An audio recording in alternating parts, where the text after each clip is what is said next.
Thanks for tuning in to your Remote Control here on the Geekcast Radio Network.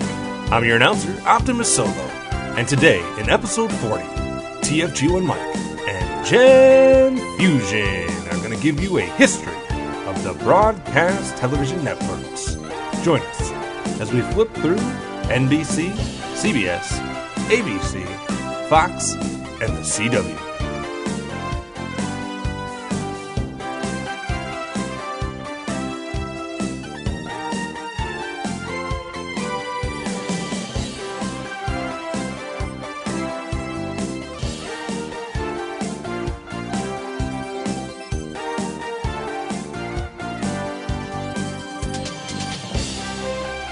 So for TV talk all the time, stop channel surfing and let us take over your remote control. Grab that remote control because the GCRN's brand new, well, kind of old TV podcast is here. We are calling it Remote Control. I am one of your hosts, TFG1Mike, and joining me is that KitCouchPotato. Why do you have a talking car on your couch? It is Jennifer Kaufman. Hello. Hi there. It's been a while. It's been about a year since we did the 5 episodes of This Is Us Season 1, and oh my god, that show. We'll talk about that way later, but oh god. Yeah, this will probably be slightly less emotional, but I feel like anything would be slightly less emotional than that. Yeah, and, you know, heaven forbid anybody leave the crock pot on. Oh god. Yeah, no, let's not. So, Jen is a writer over at thetelevision.com. As I said, you know, you guys would have heard her on the Mr. Robot episode and the This Is Us episode we did within the last 2 or 3 years. And this episode, folks, episode 40 of Remote Control, I have been planning since day 1 of the podcast. This is going to be a giant episode because we're going to talk about all of the broadcast television networks. ABC, CBS, NBC. See, I didn't forget them this time, even though they're a network about nothing. Fox, the WB, UPN, and the CW. Obviously, the WB and UPN, the CW is their love child at this point, because they went away and became the CW. But yeah, we're going to talk about all of this. Originally, this was going to be split up into 6 different podcasts, one for each network.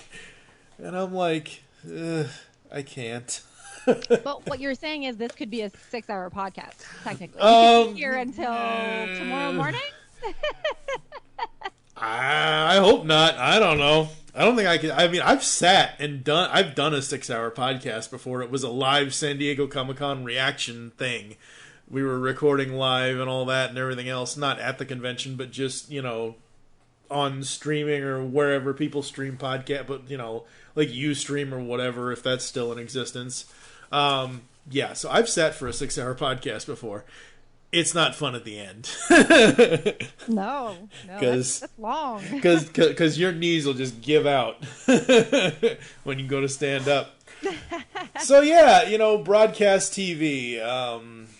It's been around for, well, what is it? Is it NBC? Yeah, NBC's getting ready to celebrate, or they just celebrated almost their 80th year? Yeah. Wow. Yeah. That's long. Yep. Yeah. Next year will be NBC's 80th year on the air. So there's that. Before we get too far into this, we're going to send it over to our announcer guy, OptimusSolo, and he's going to give us a little stage dressing for the show.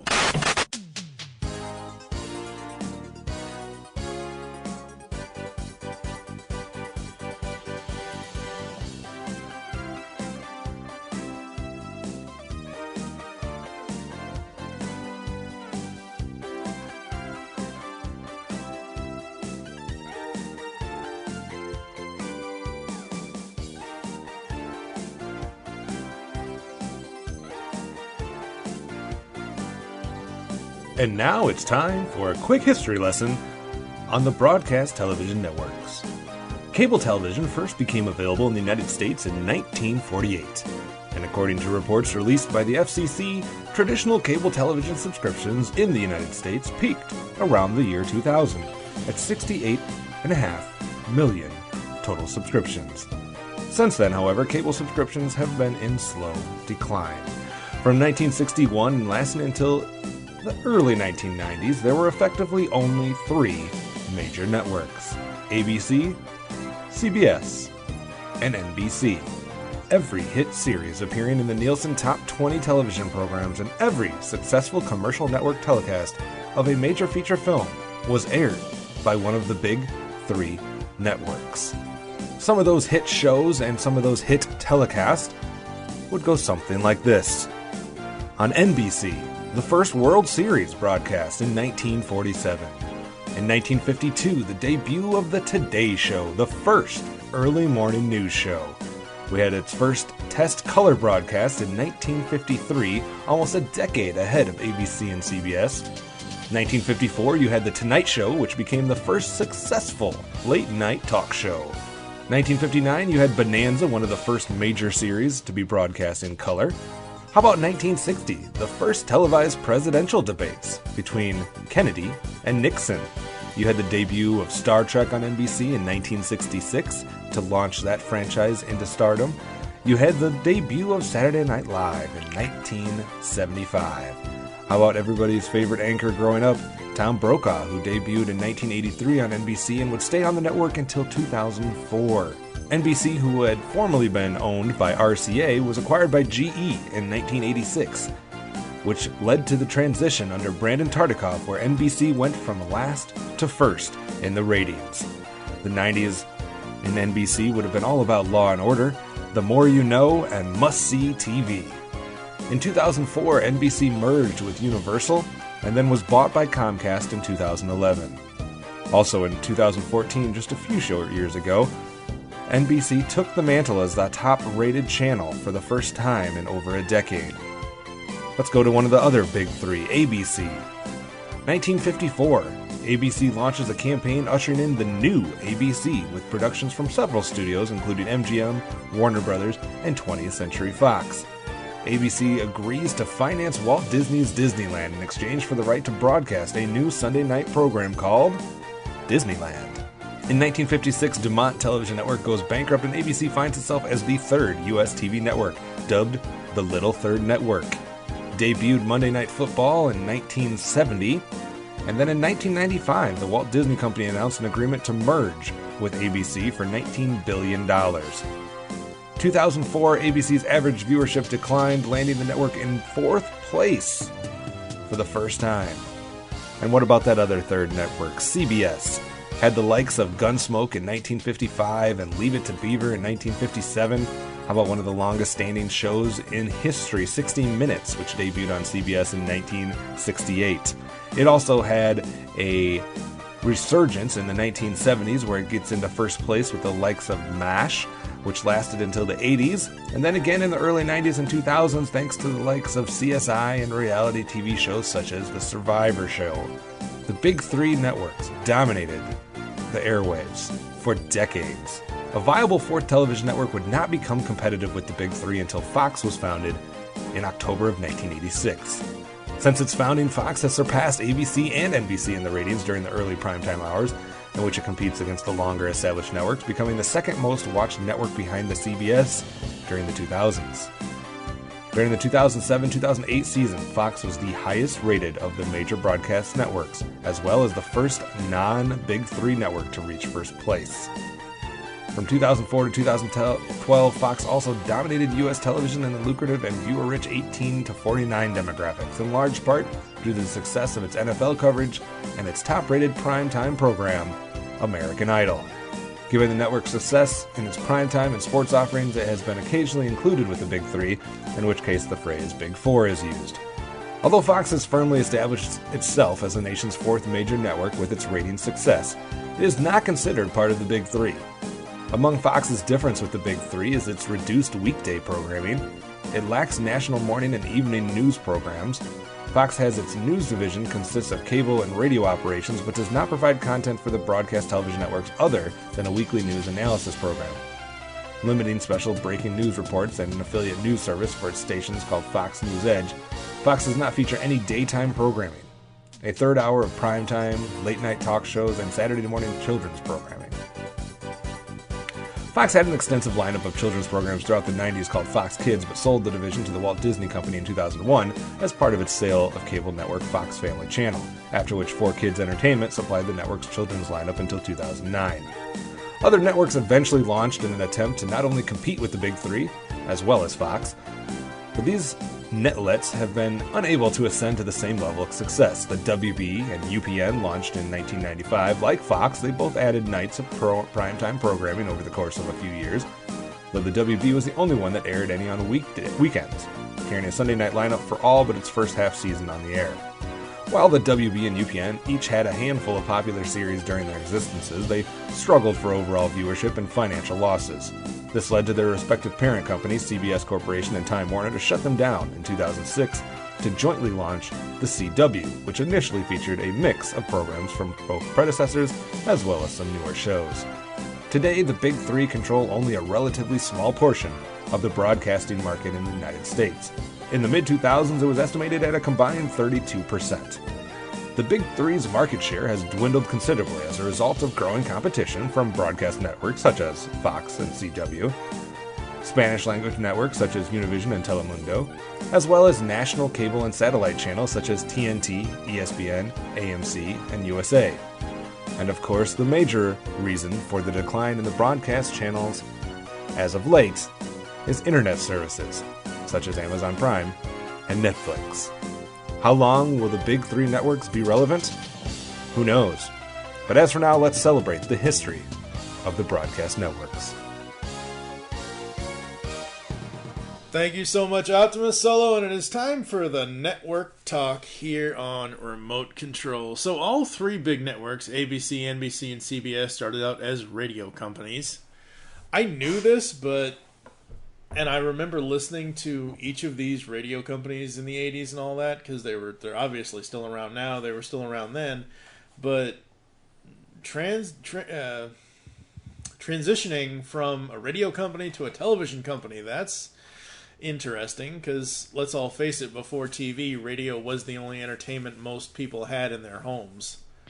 Well, the reason I actually knew that, even before I started sort of paying more attention to the history of television, was because I used to be super into soap operas when I was a tween. And interestingly enough, a lot of the soap operas, not the ones that still exist, because soap operas have kind of died off over the last 2 decades, but a lot of the popular ones in the 90s that still existed started on radio, on these networks, and then transitioned into television. So, for example, Another World, I think As the World Turns, One Life to Live, which have all sadly disappeared, started on radio. So that's how I kind of knew that these networks had existed as radios before they started airing TV shows, and soap operas were some of the first things some of them started airing. So, yeah, absolutely. And obviously, we all kind of grew up with the soap operas, whether we watched them with our parents or grandmothers, grandparents, whatever. Every kid knows not to interrupt grandma when she's watching her stories. That's like exactly. Cool. The sad thing with my grandmother is it transitioned from the soaps to the judge shows. Judge Judy, Judge Joe Brown, Judge Mathis, Judge whatever, insert judge name here. And it was crazy. Because we also watched the People's Court with Judge Joseph A. Wapner and Doug Llewellyn as the court reporter. Because, yeah, that was the 80s, folks. Right. Great decade for television. And all of them are great decades for television. 79 years on the air, NBC has become famous for many programs on their network. Of course, for me, Knight Rider, The A-Team, all the other action shows they had were the staples of my childhood from NBC. Plus, they had Alf. Everybody loved Alf, right? Right? Sure. Yeah, I mean, he was cute and all, I guess. It wasn't really my thing. I don't know. As well as many other shows. What shows from NBC have you seen, but were you watching as a kid and that kind of stuff with your parents and all that? What shows were you allowed to see, kind of a thing, I guess? Well, I guess I should sort of preface this by the fact that I'm from Canada, so I do know all of this, hopefully, since I'm trying to speak with authority about it, but I didn't have the same brand recognition when I was a kid as to what was what, because I was often watching it on simulcast on Canadian networks. We do get the American networks, but if a lot of times the shows are picked up by a Canadian channel, so we'll watch it on there and in different order, and we don't really know, or I didn't at the time know where it originated from. Mm-hmm. So I wasn't, watching it going, NBC, I love NBC, but, in researching a lot of this, the stuff that comes to mind for me is, I didn't really get into this stuff until the 90s, but stuff like The Cosby Show and Family Ties, because they were sort of like, in the 80s, they had like the biggest family shows. I would say those two would be like the big, if you think of like his sitcoms in history, I think Cosby Show and Family Ties are probably two of the biggest, and those were on NBC. I never got to watch like the Knight Riders and the Remington Steels when they were first on.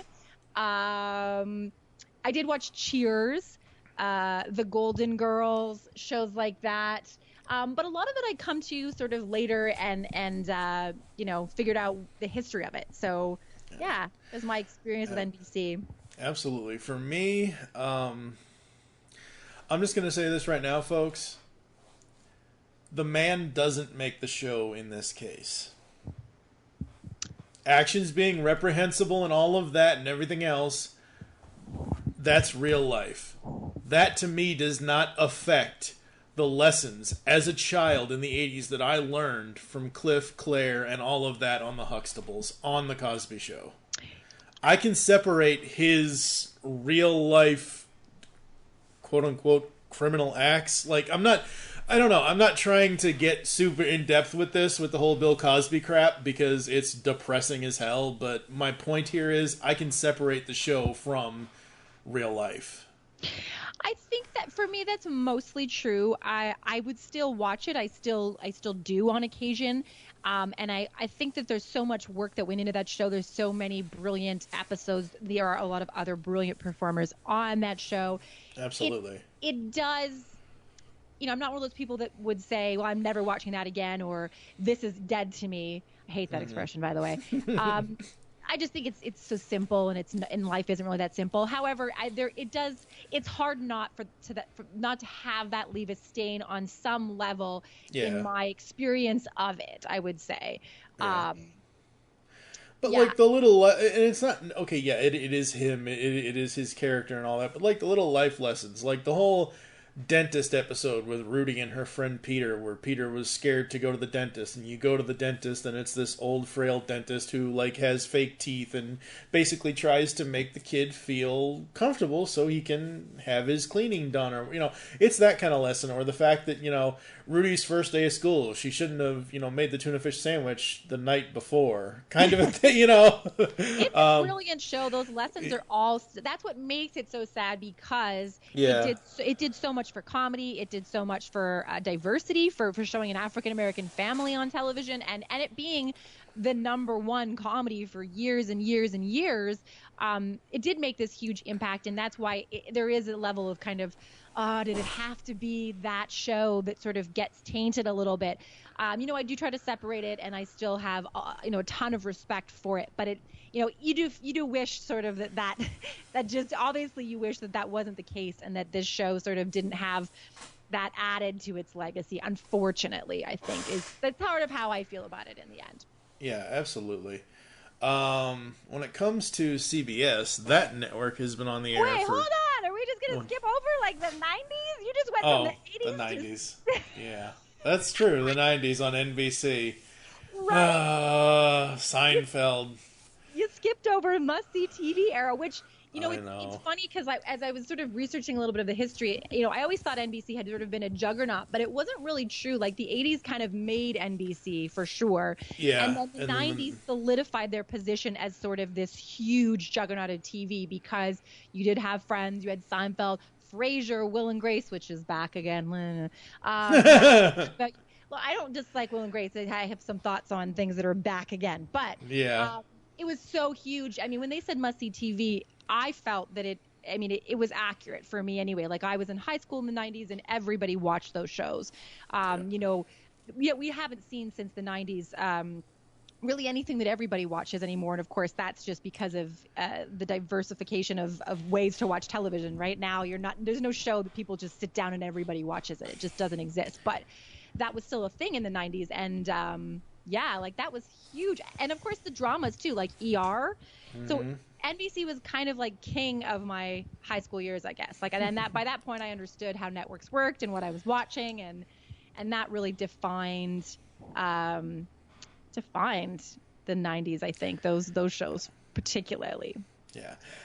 NBC in the 90s is one of those things where, like, I've always come to certain things and I've made choices. I've gone one way but not the other. Like, the only way I can equate it, and I'm going to keep this very brief, is to animation in the 80s. Transformers or G.I. Joe? I chose Transformers. Yes, I knew about the G.I. Joe series, and I've seen several episodes of it, but Transformers was my choice. In the 90s, for NBC, my choice, Seinfeld, because I watched like 6 episodes of Friends in the beginning, and I was done. Absolutely done. The only episode of Friends I actually remember is the one where they went to the Hootie and the Blowfish concert. And that's funny, because it's like, who remembers Hootie and the Blowfish, really? Everybody should. Their songs are still all over the radio. That was actually the first CD I owned, and I'm super embarrassed about it. I pretend it wasn't. Gotta love that cracked rear view. It's now I'm okay with it, but of course when you're that age and you have something and then everybody hates it 2 years later, you're like, oh my god, what did I do? Oh no! First, and it's not music, but the first 2 albums is like just after that is fine, but. The first 2, like, all those songs off of Cracked Rear View, anytime I hear those, I'm like, hey, it's Hootie. Yeah. So I like both. I liked Friends and Seinfeld. I think I would consider myself more of a Friends fan, although I critically respect Seinfeld more. They were doing much more interesting things, obviously. But it's just a matter of, like, what your personal preference is for me. But that was kind of like, the 90s were kind of like NBC's, also their last huge like heyday, because they weren't really able to sustain that into the 2000s as those shows started, ending their runs. They really tried to bring that whole must-see TV thing back, try to keep it going, and they never really received the rating success that they did in the 90s. Although there's so many shows from the 2000s of like the new era that I think were amazing, and they got a lot of critical acclaim, like The Office and Parks and Rec and Community. So NBC kind of went into this space where they were doing really creative things, but they never really got that. They struggled to kind of maintain that position because they were number one for so long, and that kind of switched up, and they've never been able to get that level back for sure since that era. No, and the crazy thing with NBC is more so in the last 10 years or so, 10 or 15 years or so at this point, since about 2005. And I don't know if it's the social media angle or if it's the internet itself or whatever. I know it's ratings, obviously, but NBC will put I get it.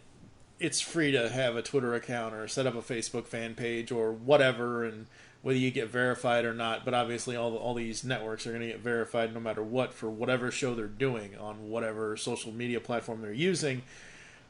Take with a grain of salt. The Knight Rider reboot 10 years ago in 2008. I cannot believe it's been 10 years since that reboot happened. Time for another reboot. No. I'm kidding. Please. I don't think my heart can take it.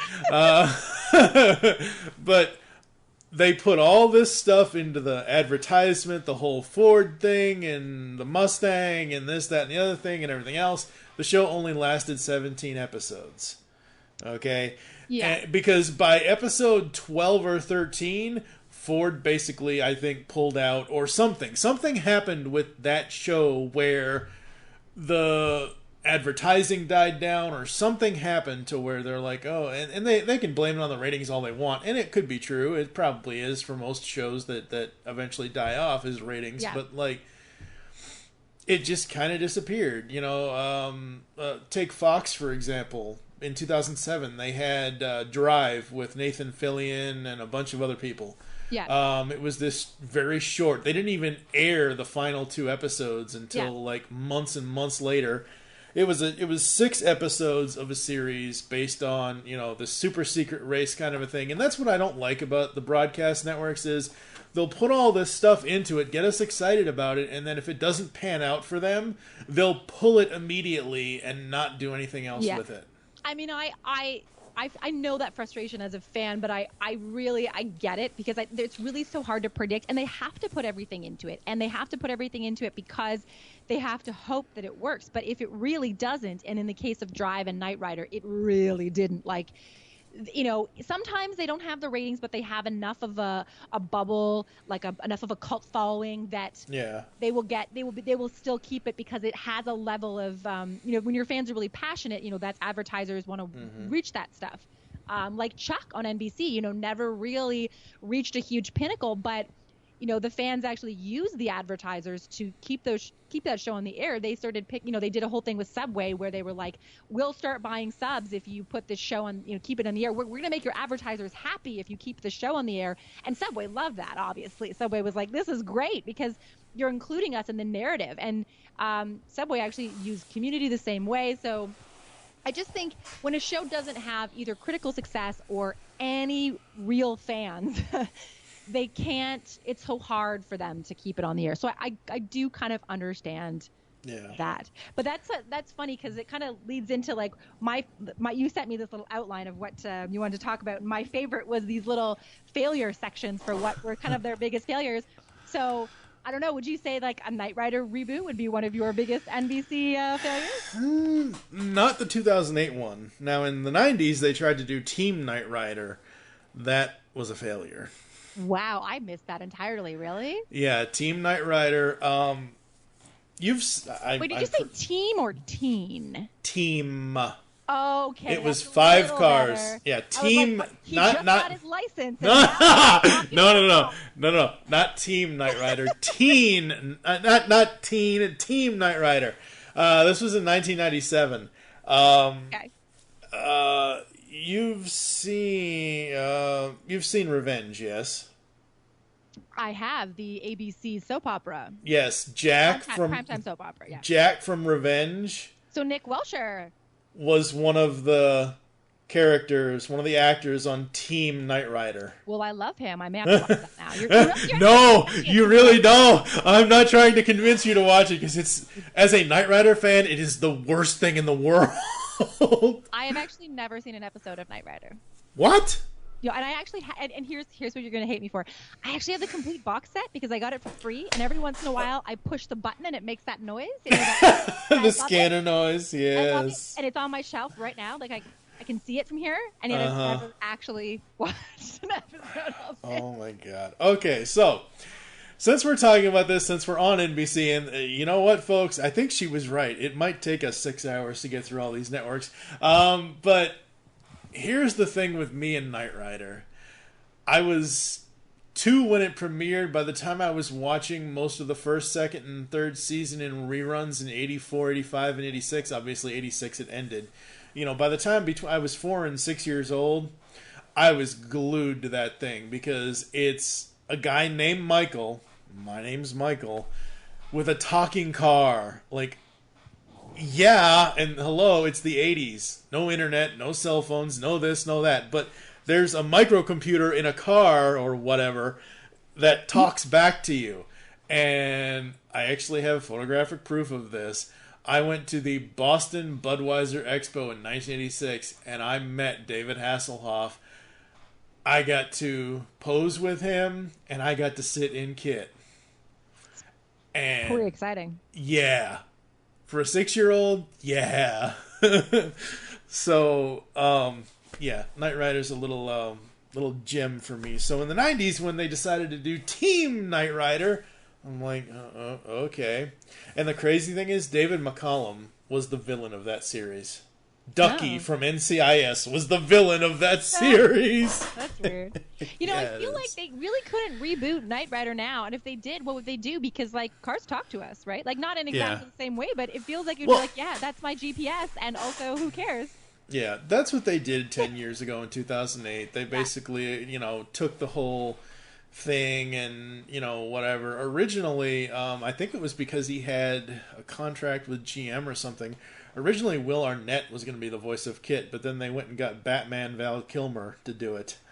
I feel like no one would take Will Arnett seriously, though, right? Like when he speaks, you're like, oh, you're kidding. Everything you say is a joke. Like, it's really quite weird to see him try to be serious because he just doesn't have that voice. It's going to sound like the car is mocking you the whole time.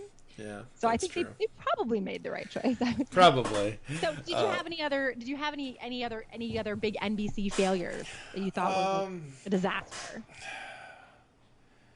Any of their reality programming half the time. Honestly, reality television in general is most of the time a pretty big failure. But like you were saying, all these dating or marry me shows, all of that kind of stuff. Yeah, I don't know how many NBC had. I actually didn't look it up, but I don't know if they're the biggest offender of that. I'm pretty sure Fox is definitely the biggest offender. Oh, absolutely. Of dating shows. Yeah. But I don't. When I think of NBC and reality shows, I mean, I mostly think of The Voice, which I love because I do like singing competitions, as long as they're not exploitive, which it's not. Can't think of a lot of other ones. I don't know. Yeah, not the from big NBC. primetime ones, anyway. Yeah, not from NBC. And The Voice, So, my wife and I started watching season 13, and we stopped right after the battles. Is that this season? No, that's last season. Okay, right, yeah. That's the last season. So Miley Cyrus and Jennifer Hudson. Yeah, we not only were we too busy to watch it, but we just completely lost interest because The Voice over the years that it's been on has really changed up how they select songs, whether the artists select them, whether the coaches select them, whether they're allowed to even use them, whether NBC has the rights to do them, kind of a thing. And it's not necessarily the artist that I have issues with at all. It's whatever the song selection is, and if I think that artist can or cannot perform that song well, or if I even know the song. Like right now in the middle of, we're 4 episodes behind on season 14, the current season at this point. We're still on night 1 of the playoffs for... I'm not even there. I'm still in the blind auditions. I'm gonna have to binge that. I'm gonna binge that crap. I normally am, but I just got busy this year. I mean, I think that with the song selection, it's sort of up to the coaches. Now we're actually getting into a whole thing, like a separate voice podcast. But yeah, I think it's the coaches sort of decide whether they're gonna. It depends on the artist. There are some coaches who really want to pick songs for their artists, and there are others who kind of let them do their own thing. And sometimes it depends on how creative they think the person is versus just a good voice. I mean, I find it interesting, but I can see that. I can see the sort of frustration with that for sure because it isn't consistent. Yeah, the show started out as the coaches kind of picking all the songs, kind of a thing. The last 2 seasons, the artists have been able to pick what song they're going to do at certain points in the comp, not the battles, the knockouts. Yeah. The knockouts, they've gotten to pick their song and what they're going to do and whatever. But yeah, I enjoy The Voice, but I can't keep up with it. I just cannot keep up with it. Well, there's a million episodes, so it's like kind of sometimes if you're really busy, that's like the only TV you could watch because you got to do it twice a week, and sometimes it's 2 hours. So, yeah. Yeah, it's like 3. It's like 3 hours a week. It's 2 hours on Monday and 1 hour on Tuesday. Right. Absolutely. Absolutely. So, I was thinking of my biggest failures for NBC, and I the big one would be for me. It would be Heroes. And I feel I feel like I'm going to call it a failure because the first season was so good up until the finale. It is the most wasted potential and an amount of squandered goodwill for any show that I've sort of ever seen because it started with this huge bang and this huge phenomenon. And everyone loved it and it was everywhere. And they just didn't know what to do with it, which is kind of nuts because it's the easiest concept to know what to do with. You have a bunch of people with superpowers who are everyday people. All you have to do is create a world they live in, but they kept kind of going in all these weird directions and not knowing how to shoot action sequences and just being really all over the place. And they kept trying to fix it year after year. It stayed on the air for 4 years, 3 of which were terrible. And they kept trying to fix it, and it never worked, and they could never get this level back that they had in year 1. And they even brought it back I think it was last year or the year before, as Heroes Reborn. Yeah. And every time they do it, it just makes it worse. And it's so sad to me. So it's like a failure that I'm just actually really upset about, because I was so into that first season. And I still think about like how it doesn't make any sense why they couldn't make that work. So that's my number one. And then do you remember that? Do you remember that time when they thought Emeril Lagasse, the chef, would be great sitcom star? Do you remember that? They had. Yeah, that not so much didn't work. They thought because he could yell "bam" while throwing ingredients into a pot, and audiences loved that he would be like a charming sitcom star. Yeah, that did not go well. That was right up there with like, what were you thinking, NBC? Yeah, really. Yeah, when I saw Heroes on NBC, I'm like, oh, so this is a crappier version of that crappy show Mutant X. Even though I love Mutant X was first run syndication. Yeah. Back in God knows when, 2001 to 2004. It starred John Shea as like one of the lead guys. Yep.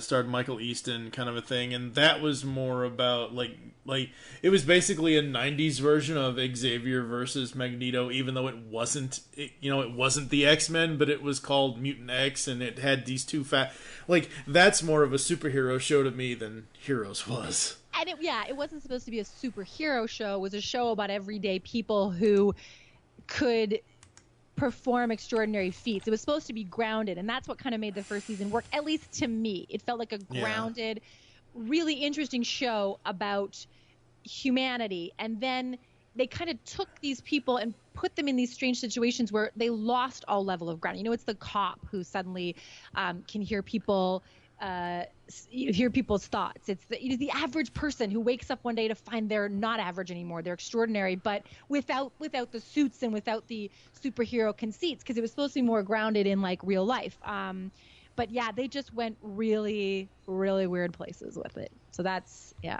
I feel about that. Yeah. I never get into Heroes. I just didn't. Okay, are we ready for CBS? I think so. Okay. 77 years on the air for CBS. For me, stuff like Airwolf, Magnum P.I., and many more were the staples of my childhood from CBS. In the 90s, they did kill it with Walker, Texas Ranger, Martial Law, and my favorite, Nash Bridges, as well as so many other shows. CBS has had a history of comedies, dramas, action shows, all that kind of stuff, but I honestly think at this point, from I'd say 2000 to now, reality TV is kind of where their niche is. I mean, yes, they have all these other shows, like they have all the comedies, they have all the action shows, but again, like we were talking earlier with NBC and things not really taking off, a lot of the more recent action shows like SEAL Team and SWAT and that kind of stuff, I don't know. I don't know if those are going to continue past season 1. Right. Obviously, CBS is home to the NCIS trilogy or quadrilogy or however many it is. NCIS LA, New Orleans. Who knows if there's going to be a 4th, 5th, or 6th one of those series. CSI and its infinite number of series. I never saw CSI New York, so I never really get into that one. I love the original CSI. The short-lived CSI Cyber was really cool because they focused on cybercrime. That only had 2 seasons. CSI Miami I hate because I hate David Caruso. That guy never looks at the camera. Right. I mean, he's looking off to be... Yep. He's got important things to think about that are in the distance. Uh-huh. Yep. So CBS is the weirdest one for me because all of those shows that you mentioned that you loved as a kid, like I've never seen any of those shows, and I don't watch any of the CSIs, any of the NCISs. I've never seen Criminal Minds. I go to my way not to watch them on purpose. And so, and what's interesting is you talk about sort of CBS and their success, but I would actually argue that they are the only network that has actually been able to maintain a high level of success. Now, their demo is not great. So what I mean by that is that old people watch it, and TV hates old people, which is unfortunate because old people are awesome, but advertisers do not like them. Yeah. So they still get, numbers that are quite high. NCIS still gets great numbers. overall numbers for comedies like The Big Bang Theory are huge. They're kind of like the network that airs the shows that people actually still watch on broadcast TV, that no critics really love, that nobody thinks are super cool, but still do the big business. So they kind of took over from NBC after the must-see TV era as the network with the most viewers, because that's when the whole CSI thing started. And they really parlayed that into, we are where all your procedurals are, and you know what they look like, and you'll watch all of them, and we love them, and you love them, and it's kind of their thing. And then of course they also, they had, their reality shows are actually for younger viewers, like they're kind of more cool. Like Survivor, obviously, changed the game. Yeah. So again, I mentioned earlier about choices. 18 years ago, I had a choice, and I watched both of the first seasons of these shows, and I chose after the first season of each show. I watched Survivor, and Richard Hatch won, and I watched Big Brother, and I think Eddie won the first season of Big Brother, if I remember correctly. I don't even know if there was a winner. Yes, there was. But the first season was, they didn't eliminate people, right? They were just in the house like the UK. They changed the format in season 2. I know that. They did change the format, but I'm pretty sure there was a winner in season 1. Okay. But so after watching those first seasons of Big Brother and Survivor, I chose Big Brother. I had to. I would rather be in. I just want to know why you feel like you got to make so many choices, man. Like because I just do. You can have both of the flavors. I feel no, like but see that's the thing. Like with this specific choice, I would rather watch a show about indoor people and all their problems and all that outdoor crap and eating bugs and eating this and eating that and having to survive. No, if I want to watch somebody survive on an island, I'll watch Arrow. Thank you very much. I mean, sure, although don't also do that, but that's just I mean, I watched both for a time. I mean, those are the kind of things that I can watch or I don't need to watch, because it's not like I have to. Every couple of years I might catch some episodes and then be into it, but I don't feel like I ever needed to necessarily watch it from year to year and be a huge fan of either of those things. So so CBS is a weird network for me just because I've never been a part of their procedural culture, and I missed a lot of the classic stuff that you spoke about. So it's kind of like this weird black hole, CBS, where I know it's super successful, but I'm the least connected. I'm the least emotionally invested in CBS and its success. But everybody loves the Grammy Awards and the Tony Awards and the Academy of Country Music Awards. Come on! Do those air on CBS? I don't know. Yes. Oh, okay. Right. I used to love the Grammy Awards when I was really into music, but since my sort of teens, I haven't followed them. Yep.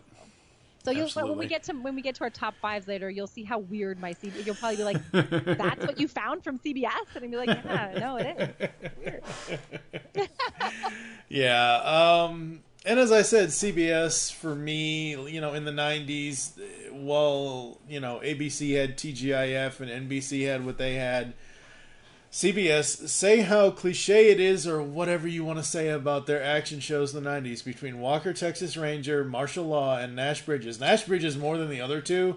Those 3 shows were the Friday night shows. Nash Bridges every night, Friday night on CBS at 10 p.m. I was like, I'm staying up for this. 1996 to 2001. Oh yeah, love that show. Right. Well, absolutely. Yeah, I mean, I watched a couple of episodes of Nash Bridges, and I think I somewhat enjoyed it. It's hard to remember. It was a long time ago. But what's funny about that show is how the writers in that room have gone on to these amazing careers. They're actually doing a reunion writers panel at the Austin Television Festival, the ATX Festival, that I'm going to in June. And so it's a Nash Bridges writers reunion. And you have to film that for me. Well, I'll pay you whatever you want. You have to film that. They will film it and they will release it. So don't worry about it'll be they'll release it for free, I believe, on their YouTube channel. But I try not to break their rules. They don't like you to film it because they want they want it to be associated with their brand, right? So I mean, I'll tweet about it. But Carlton Hughes, obviously, I think was a main writer on that show, Glenn Mazzara, and some other really big names that aren't coming to mind right now. But it's one of those writers' rooms that launched the careers of so many. I think Sean Ryan was in it. That's just what I was gonna say. The Shield, Sean Ryan. Yep. A couple years ago, I went to a Shield writers reunion, which was also full of like incredible writers that went on to other big things after that. So there are certain writers' rooms that are just. That actually kind of made me take Nash Bridges more seriously because I had only thought of it as like the goofy show that had the guy from Cheech and Chong in it, right? Like Cheech Marin was in it? It was Cheech Marin with Don Johnson. It was basically Miami Vice in San Francisco. Right. So I never took it all that seriously, but when I started looking at the caliber of writers that were on it, I was like, I got to watch this show because all of these people, wow. That's amazing. So, I mean, there's in researching for this podcast, I went through the list of CBS shows and I kind of was like, oh, that's a classic show I haven't watched. Oh, that's a classic show I haven't watched. And I realized while I don't love their current programming, I feel like if I were to go back and watch some of these other shows, I would probably have more to say about it. It's just for whatever reason, I didn't get there. So, yeah.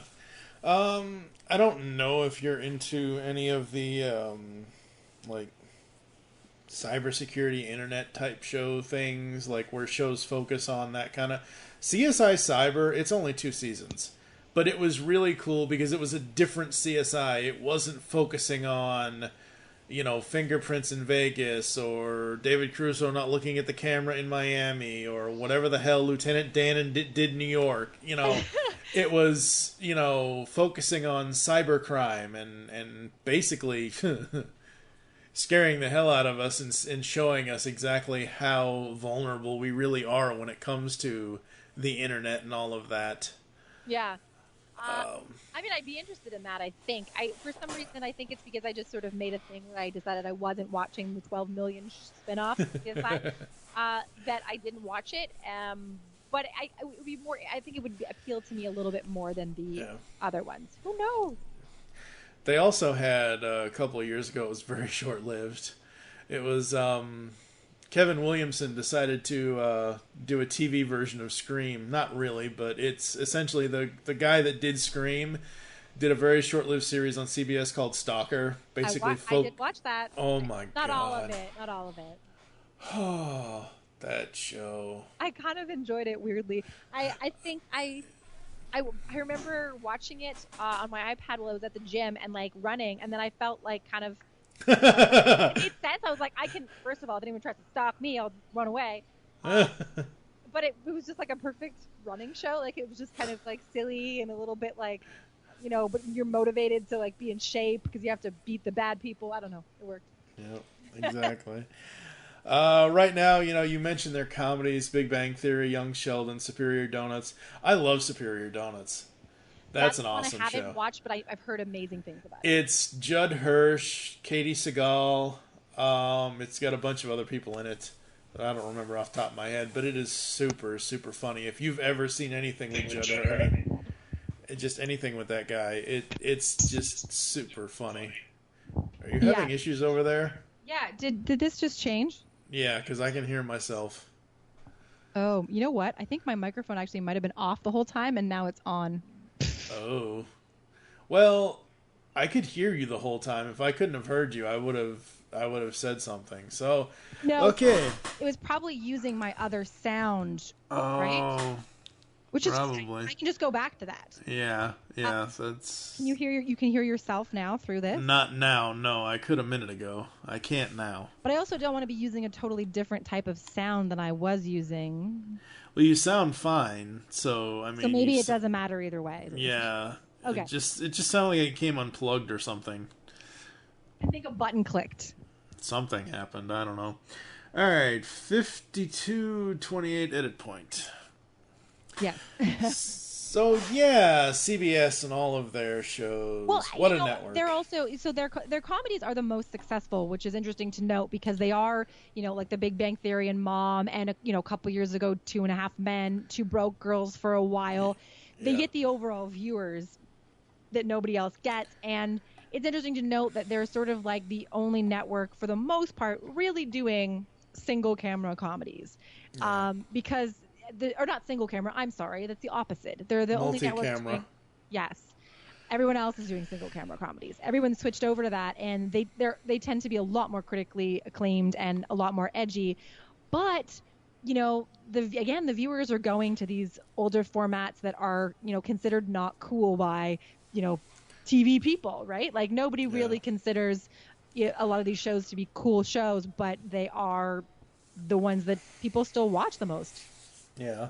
And I've always, and I will forever defend the Big Bang Theory. Everybody's like, oh, it's just, you know, pot shots at geeks and nerds and yada, yada, yada, and Chuck was so much better. Well, Chuck hadn't lasted 11 or 12 years, now did it? You know, it's not just that, though. It's like them taking all the pot shots about, oh, it's just, you know, it's just actors making fun of geeks and whatever else. The way I look at the Big Bang Theory is, yes, that's what it was in the beginning. Yes, they have referenced Star Wars. Yes, Sheldon used to have Will Wheaton on his enemies list, yada, yada, yada, you know, death to Star Trek or whatever. But here's the thing. Since the Big Bang Theory premiered in 2007, the writers on that show have evolved the characters so much that it isn't what it was 11 years ago. 11 years ago in the very first episode, hell, even in the episode in season 3 when they did the flashback and we finally found out how Leonard and Sheldon really met each other and all of that with the elevator explosion and whatever else, because the experiment and all that. Like, even by then, you wouldn't have seen any of these people, any of these characters, Sheldon, Leonard, Howard, or Raj. Howard, Sheldon, and Leonard are all now married. Howard and Bernadette have 2 kids, or 3 kids, or however many unseen kids that they have. You know, Leonard and Penny are married. Sheldon and Amy are married. You wouldn't have seen Sheldon get married. Season 1 of The Big Bang Theory, the Earth would probably explode before that would have happened. So I see the show as more as an evolution of their characters than constantly making fun of geek culture. Yeah, I think for me, and I used to watch The Big Bang Theory, and I don't anymore, but I think for me the problem is that it's gone on so long. And I honestly, I feel like, in my personal opinion, I don't think that any sitcom or comedy should really go on longer than, you know, I don't know, 7 years at the most. And that's because I think they're based on peeling back layers of surprising comedy that you wouldn't really predict. And so while the characters have evolved, I think the issue that I started to have with it was I really felt that the humor didn't hit anymore because I could predict what the humor was going to be. And I've felt that with a lot of shows. As much as I love the, you know, American version of The Office, it works. The best shows of any sitcom are season 2 and 3. Because season 1 is always getting to know the characters. They're not really sure how the comedy is going to work. They're kind of developing their style. Season 2 and season 3, they've really hit the mark, and everything they do is surprising. They peel back these layers in surprising ways. You know, by season 4 or 5, it's okay. Then it starts to get really stale. So that was just my only issue. I think that it is a great show, and but it just has been on the air for a very long time. And so when I do tune in now, I find myself not surprised by the way the characters react to each other, by what the jokes are going to be. So that's the part that I just feel like it's tough with comedies that go on for a very long time. That's the only thing I would say about that. Absolutely. All right, let's get to the 70-year-old network. That would be the Disney-owned American Broadcasting Company, which the only thing I remember from that network is the soaps. That's it. Right, like, I can't believe you wrote that. No! He wrote, like, in 67 years. I can't think of anything on ABC. And the funny thing is, I just done the research on ABC, and I was like, this is the best network. I love this network. I read this, and I'm like, what? How dare you? So, wow, really? Yeah, no, not really. ABC in the last 5 or 10 years, probably not my thing, but ABC before, like, yeah, that was just but I mean, come on. But so the opposite. ABC in the last 5 or 10 years is the thing, man. Oh my God. I don't know. So, okay, so what if you had, let's go back to the 80s and 90s then. What's ABC for you? Well, the young 90s would have to be TGIF. I mean, Hanging with Mr. Cooper, Boy Meets World, Family Matters. And here's the thing, folks. Was it earlier, sometime last year, I believe, Hulu here in the States got rights to basically add Thank God It's Hulu. And they added all of the TGIF shows to Hulu. I don't know how long they're going to be there, but they're still currently there. I'm in the middle of, and I haven't actually gone any further, I've gotten up to episode 8 of season 1 of Family Matters. Everybody always remembers it. Oh, Urkel, oh, did I do that? Up to the first 8 episodes almost has nothing to do with Jaleel White's character at all. It has to do with the Winslow family and how they're, living in the Chicago area and, it has to do with them more than it does with Tape. Yes, obviously by the end of the first season going forward to its 8th, 9th, 10th, whatever season they ended up being at. Yeah, it kind of became about him. But it was unfortunate, actually. I think that's a little bit unfortunate that happened. Yeah. But he became the breakout star, and then they started building these zany episodes around him. But that was never the intention, as you can see, that he wasn't even in it. Yeah, absolutely. Boy Meets World, I love that show. In the middle of actually doing a podcast covering it season by season at this point. Really? Yes. Listen to that. I mean, that's fascinating. We haven't released any. We've only released the very first, the introductory episode. Originally, it was going to be a 100 episode podcast. We were going to review every single episode of the show per, 2 or 3 episodes per podcast, and we switched it up, and we're doing all 7 seasons. We're doing them in 2 parts. So one episode will be like we're basically having the season, because most of those seasons are 22, 23 minute, 22, 23 long episode, episode length as far as how many episodes they have per season. So if it's 22, it's 12 and 12 or whatever it is and whatever. So it's easy enough to break it into halves. So we're doing that, and we're going to do all 7 seasons of that show plus all 3 seasons of Girl Meets World. Yeah. So, wow. Girl Meets World. Did you watch Girl Meets World? Oh, yeah. Really? Oh, yeah. Okay. If it's a straight-up sequel to the original, I will probably watch it. Fascinating. That is fascinating. So, I mean, I think what's interesting about... so ABC was kind of a big deal, I think, even before NBC. Like, they were sort of a bigger success... story, I think. They did stuff like $6 Million Man, Charlie's Angels, like a lot of that fantasy kind of stuff earlier than the 80s. Like, so they had like success in the 70s, right? Like, we haven't really talked a lot about that kind of stuff. The Love Boat, right? Oh, yeah. I mean, these are things I know of that I don't know very well. Obviously, I was not like a huge Love Boat fan. But I was a huge fan of one of their shows, Soap, which you said you remembered you said you remembered ABC from the soap operas, which it's not. It is a parody of a soap opera. Yeah. Comedy parody of a soap opera it was sort of like very critically acclaimed because it was doing stuff with the format that people had never seen. Plus, it was doing stuff with Billy Crystal played a gay character who sort of was on the series.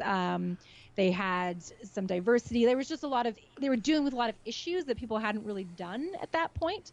And I actually, watched it all on DVD recently and fell in love with it. So that's kind of a highlight from like early ABC for me. But the TGIF stuff is funny because it feels like they were the place for really family-friendly comedies in the 80s and 90s. But unlike NBC, they were kind of like the ones the guilty pleasure ones, right? Like NBC had, the Cosbys and Cheers, and they had Family Ties, right? And ABC, like Full House and Perfect Strangers and Who's the Boss, the kind of ones that like everybody loved, but were a little bit sillier, right? Like a little bit sillier. And so that's kind of, or schmaltzy, right? Like Full House is known for being the schmaltziest thing you might ever watch. Yeah, come on. You got... Let's see, you got Oh My Lanta. That's where that came from, was Full House. That's where it got famous anyway. I hope you don't have. I hope that this is from a list. You're not just naming expressions from Full House that you know off by heart, are you? Are you kidding me? I say these to my wife all the time. Oh my God. I'm like, cut it out. You got it, dude. Oh, nuts. Wow. Okay. Oh my Lanta. No, I do the Full House bit with her all the time. She hates it. How She rude. just exactly how rude. Have mercy. Like, no, I know them all by heart. Wow. Okay. Yep, know them all by heart. I would think, like, you were asking about, youth and what you actually watching these things when you were younger. And I think I would have the strongest connection, or a young Jennifer would have the strongest connection to this content because it's very, like, I used to watch this. I think there was a network in Canada that had a bunch of them that ran in reruns right before dinner. So Growing Pains and Full House and Who's the Boss and Family Matters were shows that I watched every day. In reruns on these Canadian networks. And so that's something that stuck with me. I think those would be the ones that I actually know a lot about for sure. And I always thought, I didn't realize, so TGIF does not stand for Thank Goodness It's Friday. I mean, it does in the real world, but apparently it stood for Thank Goodness It's Funny. That could be. And it was supposed to be like a double entendre because it's on Friday, but also... Yeah. They were using the TGIF expression, but thank goodness it's funny. Yeah. At when I was a kid, obviously it would be reruns because this show would have happened 20 years before I was born. Basically, Batman in reruns. Oh my God. The Adam West version. The Adam West Batman was originally on ABC. Yeah. You just don't know.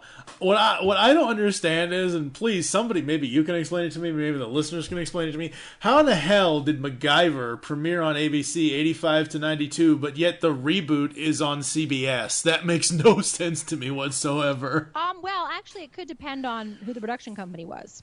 If That's the production company... I mean, there's different things that happen, right? Or is it possible that MacGyver went over to CBS at some point? I don't know. That happens. JAG. Yeah. I don't know. I don't remember. I know nothing about MacGyver except for that I feel like when I watched the trailers for the new MacGyver that I was like, they kind of made him like he was so young and he looked like a member of Hanson. And I thought, I don't really feel like I trust this guy to be really good at anything. So. Yeah.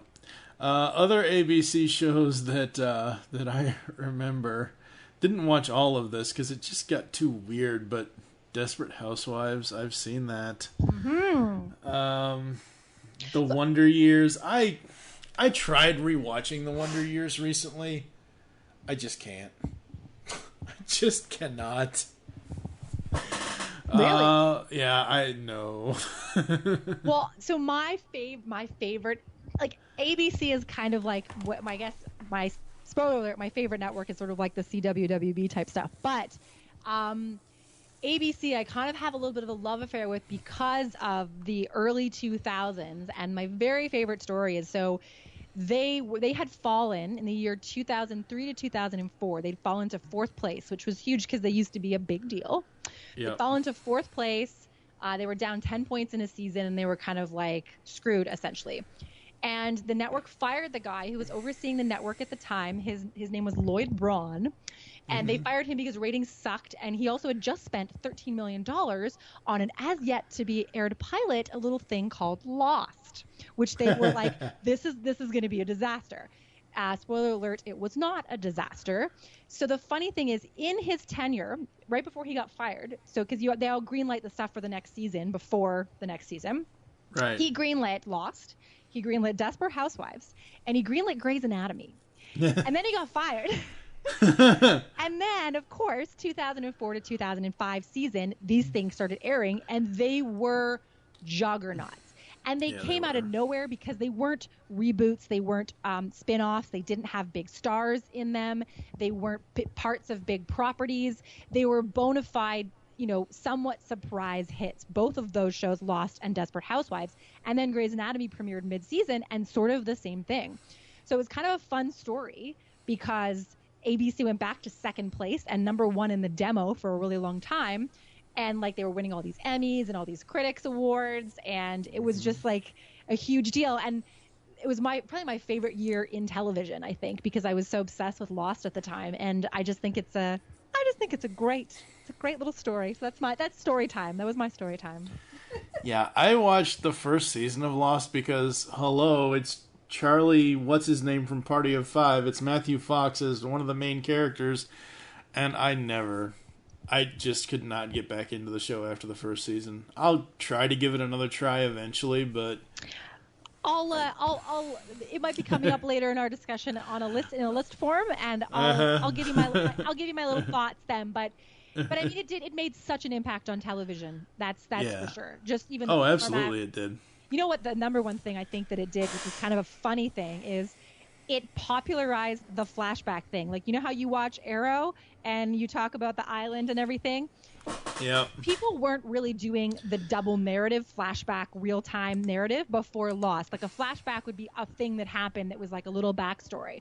But the whole, we're going to do two stories and half of it takes place in the past and half of it takes place in present time. They sort of popularized that, and now everybody does it, especially when they're trying to give these deep backstories to characters. It's almost getting too much now. But yeah. The cool thing about ABC is in the early days, not early days, but in, the 60s and 70s and that kind of stuff, children and adult animation. They had the Bugs Bunny show from 1960 to 62. They had the Jetsons from 62 to 63 and then 85 to 87. Johnny Quest from 64 to 65.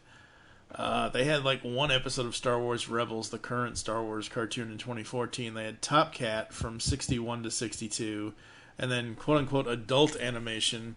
This, I would say, is one of ABC's biggest failures. Clerks, the animated series. Oh, which I didn't watch because I love the movie, and then everyone said it was so bad, and I just thought, well, you're not really selling it to me, so I'm not going to do it. I'm not going to watch it. It's only 6 episodes. The only cool thing, and I still use it to this day, about it is one of the voice actors that I know that I've been wanting to interview for a while now, Kevin Michael Richardson. He voices a narrator in one of the episodes, and he basically says this, and I'll play this clip here.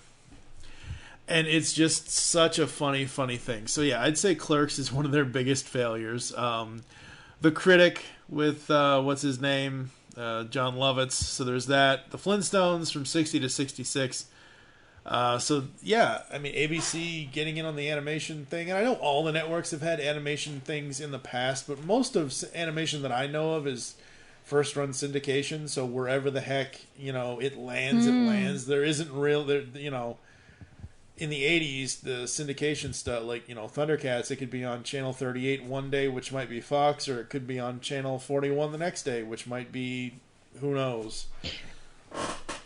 Yeah, I actually didn't know all of that. That's fascinating, because now I think of adult animation as sort of being the first run adult animation as mostly being Fox, right? Fox, yeah. So I wasn't aware of all of that stuff. That's pretty cool. I like personally where ABC is going now, because they've sort of spearheaded the resurgence of family comedies for the most part, and most of them are single camera.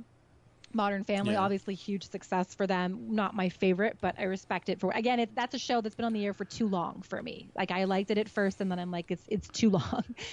The Middle, The Goldbergs, Fresh Off the Boat, Blackish, Speechless, and some of those last ones, I just really respect what they're doing with diversity, because they're sort of the network now with family comedies that are about the type of families that you don't normally get to see. So Blackish is obviously an African-American family. Fresh Off the Boat is Asian. And Speechless is about someone with cerebral palsy who is in a wheelchair. So it's just, I love that. I think they're doing so many interesting and important things with those shows. There was just a study released about how many shows have sort of multiple African-American writers in their writer rooms overall. And ABC did really well. ABC had everyone still needs to do better, let me be clear. But ABC did better than a lot of the other broadcasters and some of the cable networks at having diverse writers' rooms. So I just think, yeah. I need to check out Speechless. I have not yet. It's good. It's I love the family comedies. I think, to me, they're using the single camera format, but getting back to the way I felt about like the Goldbergs, for example, it feels like you're watching a show that could have been on the air in the 90s, except for the way it's filmed is slightly different, but the spirit is the same. The Goldbergs and sort of Blackish are probably my two favorites, maybe Fresh Off the Boat as well, but I think they're both really good. Yeah, absolutely. So that is that your you said your big failure was the Clarks for ABC. Clarks, yeah. I would say for me, the Inhumans was ABC, right? That just aired. I think so. Yeah, it was on Hulu or something or other. I don't remember where that ended up. Well, that's a big bomb, and interestingly, they're like ABC has that relationship with Marvel because obviously they're the same company, and so Disney, yeah. Yeah, the non-Netflix Marvel shows have mostly up until this point. Now they're starting to go other places too. Had aired on ABC, and they never really took off. It's sort of an overall kind of failure for them because Agents of S.H.I.E.L.D. was a bit of a disappointment. Agent Carter was really what was wonderful, but nobody watched it. I loved it. I watched part of the first season of Agent Carter. I absolutely loved that. That was more interesting to me than finding out that Phil Coulson's death was faked or he was brought back. That ruined, them creating agents of what I call it agents of shit because hell no. Them creating that show and saying, hey, Coulson's actually alive. Basically, they're trying to take away all of his moment that he had in the first Avengers movie. And I'm like, nope, don't care. I watched the first 7 episodes of the first season of Agents of S.H.I.E.L.D. and I've never gone back because I just did not care about any of the characters. Yeah, I could forgive them for the Coulson thing, even though it was a cheap trick, but I understood they wanted to capitalize on his popularity. And it is a fake world. They kind of did explain it pretty well afterwards, so it was interesting. But the problem was it felt like a weird side plot to the Marvel universe that didn't have the impact and really didn't land for the most part. But the Inhumans was like the Gigli of television, where no, it's the kind of thing where people's like, this is the worst thing I've ever watched, and you're like, okay, maybe it is. Let's give it a shot. And then lots of things have been bad. Maybe you're over exaggerating. And then you watch it, and you literally are like, I feel like I have to turn this off because it's so bad that it's not even funny bad. It's just bad. Yeah. Yeah, it was. Oof. It was bad. I would say that was bad. That was bad. We should probably mention Roseanne as well because that was their sort of critically acclaimed comedy from the past that has now become a current, very divisive comedy. I would say a comedy that you either are really happy is back or think it's the worst thing to happen in the world. Yeah. Karen and I have watched the first episode. We have not watched past that. Where do you lie on the divisive scale of Roseanne? I'm like, okay, so we all know how Roseanne and Jackie were in the old show, the sisters. Yeah. First episode. Of course she voted for Trump. Of course Jackie voted for... but did that really have to be a thing for the first episode of the new show? Did that really have to be the big argument between the two of them that basically makes them not want to speak to each other ever again kind of a thing? Yeah. This is so hilarious to me, though, about Dan. When, in the beginning, she goes, Dan, what? I'm awake. I was sleeping. Oh, I thought you were dead. Why does everybody always think I'm dead? Because he's got the CPAP mask and all that, and I'm like, oh god, that's gonna be me in about 6 months. Yeah. Yeah. But yeah, no, I've only seen the first episode of the Roseanne show, so the new version, so I can't really say either way. I didn't watch it, to be honest. I didn't watch it. I guess I'm glad it's kind of back, but I don't know. I honestly, you know what, my feeling on things being back, I sort of touched on it with Will and Grace, is I don't think it's a good idea for broadcast television, which is what we're talking about right now. Yeah. Because it feels like you're trying to bring it back to the same space that it once sort of excelled at. And you're trying to recapture that week-to-week glory that it had. And I don't think that it's the right format to do it because it's sort of like it feels out of place, like you're in the wrong time and it doesn't make sense and you're just kind of like it's like it's this time period, but it's not, and it's back again, but it feels slightly different. Like it's never going to feel the same, right? When you bring something back and you put it on, say, Netflix, it's different because it's a different format. You're binging it, you're watching episode to episode, you're choosing. It's like it just feels like it's slightly new thing. So it feels like you're experiencing it in a new way, and therefore you're kind of happy to go back to it. Like with the Gilmore Girls, that was a perfect example of something that did sort of need a wrap up because of the way that it ended. You know, or Fuller House, even though I don't think it's great, but I understand it makes sense and it sort of fits where it is, right? I don't think that most of like Will and Grace to me just feels like I'm stuck. I wake up and I'm like, oh my god, am I in college? What's happening? So it's Yeah. With Roseanne, see, for me again, it goes back to how we watch TV now.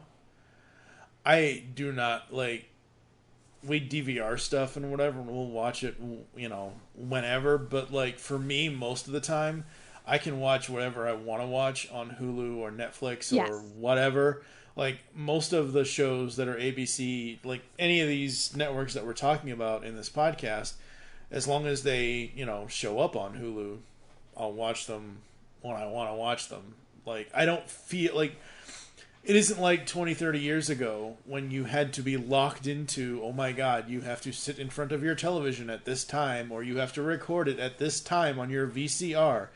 For those of you that don't know and are too young, a VCR was a video cassette recorder. You put this giant tape in this giant machine and you hit the button. You couldn't just hit the button on a remote and the machine did it for your... Yeah, anyway. It was a big deal. It was a big deal. And don't even get me started on Betamax, because that's a whole other discussion. I never went down that route. It was before... You're absolutely right. We watch television differently, and, But I sort of think of the shows that I DVR as somewhat different than the ones that I stream because A, they have commercials that I still have to fast forward through, and B, they still feel more current. Like they record every week. I understand when they record. They just feel like a piece. They feel like a piece of the current landscape where, streaming shows sort of exist in their own universe in a way. But this is why I love the streaming shows. Me because too. As long as you pay for a little bit, as long as you pay I pay like $12 a month for Hulu, for whatever it is, the main package or whatever. So I pay $12 a month, and I can watch Roseanne commercial free. Yeah. Or I can watch whatever commercial free. I can watch Boy Meets World commercial free. Like I don't have to worry about it. Like I don't have to worry about sitting there fast. Like my wife loves fast forwarding through commercials. I'm like, just let them play. We can go to the bathroom. We can do this. We can do that. We can get something to eat. Just let the commercials play. Oh, I can't let them play. She's so OCD about it. She's like, I cannot let them play. I must fast forward. Well, they're the worst, right? But that's funny. It's true. We watch them in different ways, and it's actually. I mean, here we are, like having a conversation about broadcast television while we discuss why broadcast television isn't the best thing anymore. Wow. Yeah, kind of. Anything else on ABC? I think that those were my ABC thoughts. I don't know. Mm-hmm. All right. So 32 years ago, Fox was the young upstart, and they were the Attitude Network. Wow. Okay. They were the 16-year-old rebellion network at the time. They were just no apologies, nothing. Just put it out, and if it hits, it hits, and if people like it, they like it. The main show I'm thinking about with this is kind of akin to what CBS had a long time ago in the 70s. Al Bundy is the new Archie Bunker, essentially. Yeah. Who's married with children. I mean that sort of started Fox, or it sort of started the reputation of Fox, and I know it must have been scandalous because I wasn't allowed to watch it as a child. It was like that was one of the shows that I was just for some reason not allowed to watch, so it must have been somewhat controversial. Yeah, kind of was. I got in trouble as a kid, not from my mom, but from my stepmother at the time. Thank God that's over with. For watching The Simpsons. And I'm like, there's nothing, eat my shorts, okay, sure, whatever. But, it's like, it was like the very first episode of The Simpsons. And Also, I feel like that's not really a very as far as insults go, that one seems pretty light. Obviously, yeah, but I don't know. Basically, I was told anytime I went to my dad's at the time, I could never watch The Simpsons because it was too violent, it was too this, it was too that. And this is, 89, 90. This is still in the, not necessarily Mothers Against Drunk Driving, but, all the PTA things of, Simpsons did a whole episode about Marge writing into the TV network about, how violent Itchy and Scratchy was and how impressionable children are and this, that, and anything. Look, like I said earlier, with separating Cosby in the real world versus the show, for me, I've always been able to disassociate television and, fake stuff with real. Like, just because I see, Bart Simpson, try to skateboard naked over the Springfield Gorge doesn't mean I'm going to go down to the nearest cranberry bog and try to do the same damn thing. I know better. For sure, and also I don't think The Simpsons was glorifying those things either. That's the difference. I understand why parents say wouldn't want their kids watching a show that that delighted in violence that was aimed for adults. Something that was really graphic and sort of delighted in its graphic violence. First of all, this is a cartoon, so there's only so I really feel there's only so graphic a cartoon can get because they're not real people.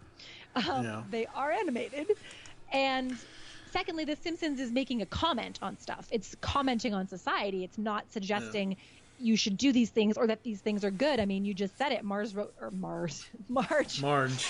a letter about it. And so it was a whole episode commenting on that interaction between the PTA and society. And it's just a smart show. Although admittedly, never one of my favorites because I didn't really get into it growing up. I felt like it was more of a boy thing. I don't know why. I just felt like it wasn't really my thing.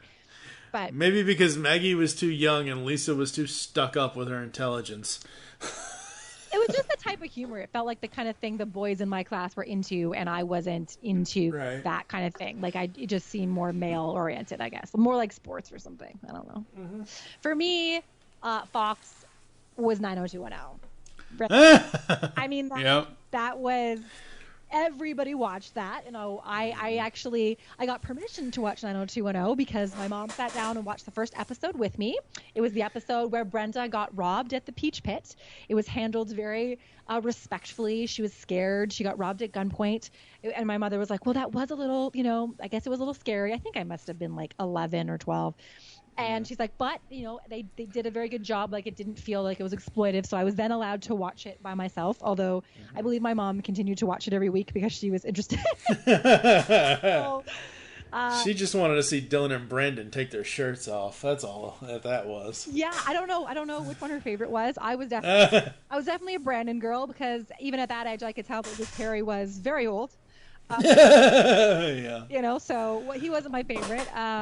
But yeah, you're right. They were the network that were appealing to teens. They were appealing to young people. Other stuff was like Melrose Place, Party of Five, In Living Color. So they really weren't afraid to kind of go after that young demo that now a lot of people go after. But at the time, you kind of felt like you had to have a wider thing. They were like, no, we're okay that we're basically appealing to young people who are just in that demo. Absolutely. Yeah, I liked 90210 and I watched 90210, but for me, I don't know why, but Melrose Place was where it was at. We're gonna get into how you had to choose between the two again, aren't we? Is that? No, actually, I watched all three. Okay, I watched 90210, Melrose Place, and Party of Five because at least with 90210 and Melrose Place, they kind of tied together because Kelly had a thing for Jake in the beginning. That was the backdoor pilot, right? Did they? Yep. That was the backdoor pilot to. She drove there on the back of his motorbike and right into that cool low rise by the pool. Oh God, that building. Yeah. Those apartments. Oh my God.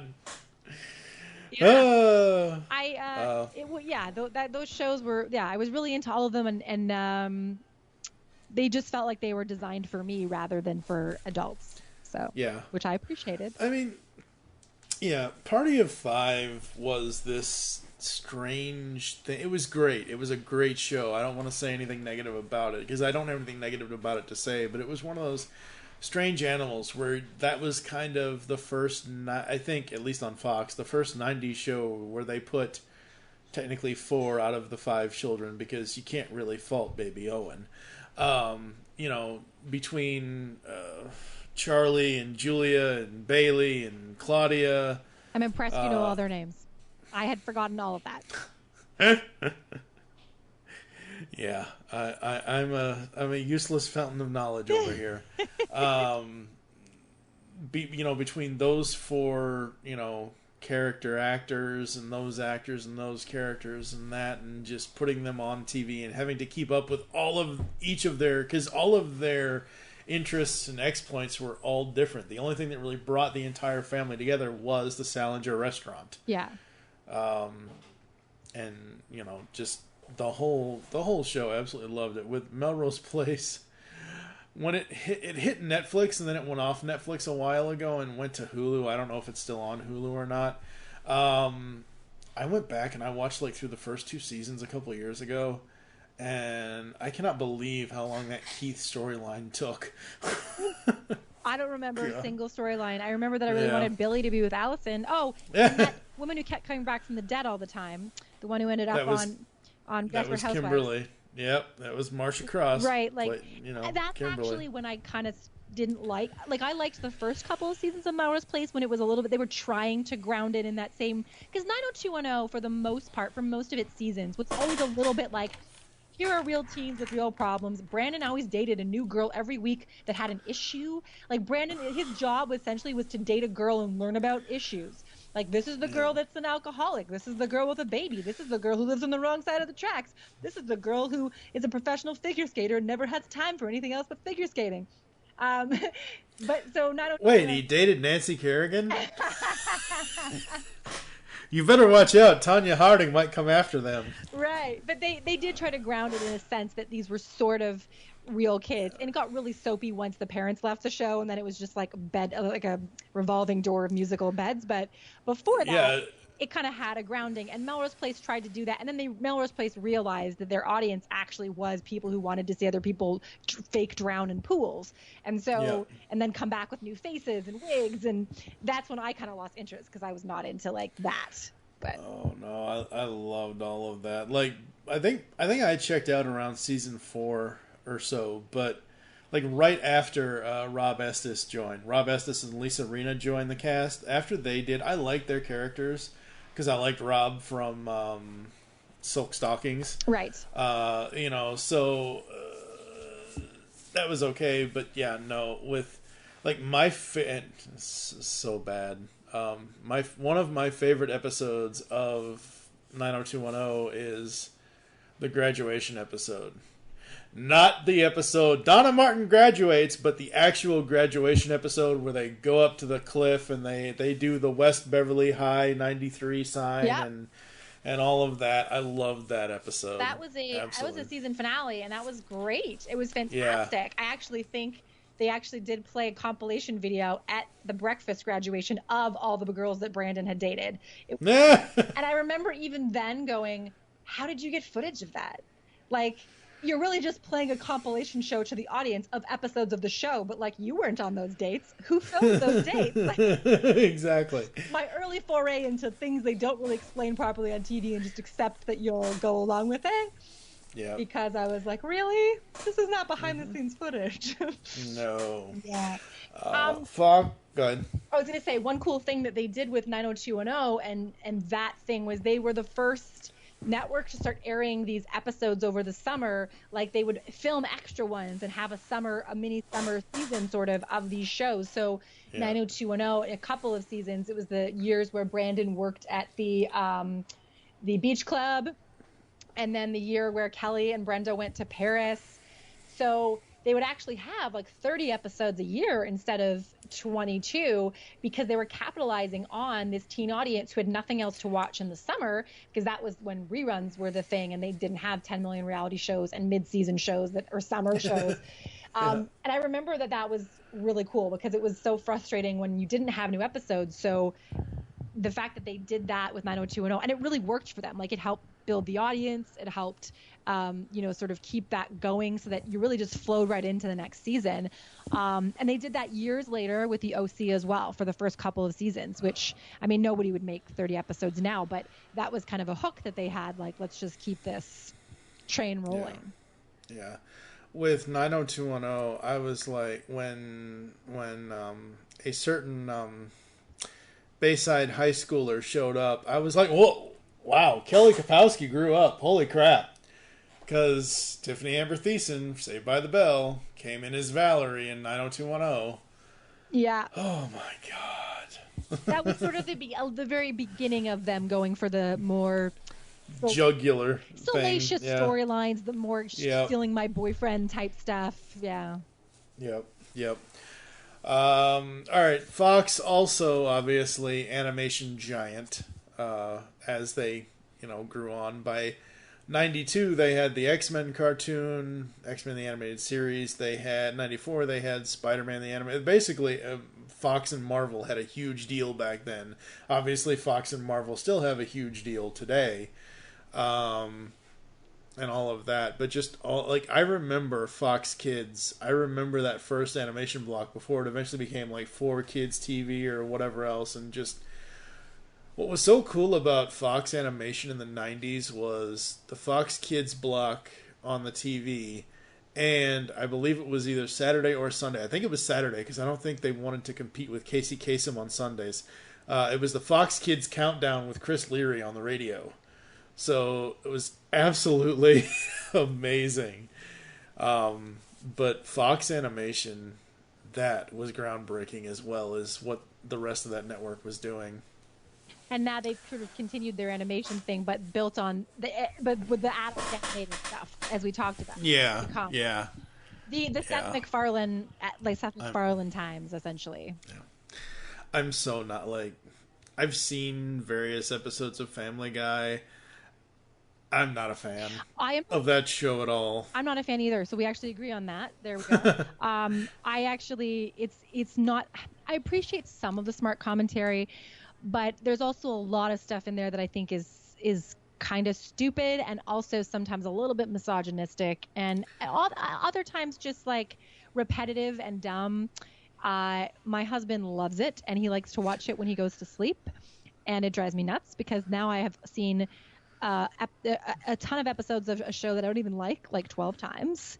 So I actually know a ton about what happens in the episodes, unfortunately. Yeah, my wife, when we first met, she was like, I can't sleep with anything. It has to be completely silent, yada, yada, yada. And for me, I've always, my entire life, I've had to fall asleep with the radio on or something. Obviously radio, you put sleep timer. TVs, you can put sleep timers on them now. But, I always had to fall asleep with something playing in the background. And since about 2014, for me on TV, it's been the Investigation Discovery Network, which is a whole other discussion for a whole other day. Oh, yeah. What kind of do you have, man? You fall asleep to that. Your neighbor is a serial killer, or your evil twin / stepbrother also a serial killer. Here's the thing. It depends on who's narrating stuff. Take Forensic Files. Peter Thomas narrates that. I can fall asleep to Forensic Files. I can fall asleep to Homicide Hunter, which is Lieutenant Joe Kenda, because Kenda has one of the best narration voices ever. So I can fall asleep to that. Because the thing about the Investigation Discovery Network, yes, it does, and I know I'm veering off of the topic here, but it is still television, folks. The thing with ID is it has the standard stupid daytime commercials of, you get this catheter and you'll be set for this lawyer this way. It does have that, but most of the time at night the commercials that ID runs is basically ads for their own shows, so it's a lot different than a regular network. And I can fall. Sometimes I fall asleep watching something and being interested and never going back and seeing that episode again because don't remember what the episode title was or anything. So you're watching real TV with real commercials then, When you fall asleep. When I'm trying to fall asleep, yes. Ah, see, we do Netflix, and then we don't need a sleep timer because after 3 episodes, it just tells us. Are you still watching? We're dead asleep, so obviously we don't click continue. Yes, exactly. Yeah, exactly. But yeah. What's notable about Fox? The X-Files. That's a huge thing. So they not only, I guess that's an example of another cutting edge kind of thing they were doing because people weren't really doing like the creepy sci-fi, the creepy thing. They were kind of willing to have that niche audience and trust that it would build into something that was culty, which it did. That's kind of been like one of their classic shows, I guess. Yeah. The thing with Fox, and I'll mention this later with ABC because I forgot to mention it when we were talking about that. But the thing with Fox is, again, choices. And I did watch 2 or 3 episodes of the X-Files. I'm not that kind of TV watcher, movie watcher, anything. I just can't get into that kind of stuff. But again, I had a choice, and I know my choice was poor because it only lasted 1 season. It was X-Files and The Adventures of Briscoe County Jr. I feel like that's a strange 2 options to choose. There was no third option, or well, they were. I think Briscoe ran Briscoe ran it like Sundays at 9 or whatever night X-Files was on. Right. It was like the episode before. I was going to say Netflix. Wow. The episode before X-Files aired. So it was the show before. So that's the only reason why. And I seem to remember that it had aired. Adventures of Briscoe County Jr. and X-Files aired back to back. I don't remember. I didn't watch X-Files a lot at the time, but I had a ton of friends who were obsessed with it. And I'm trying to watch it on Netflix. We're kind of going through it slowly. And there are episodes that I love, and there are some that I think are really boring.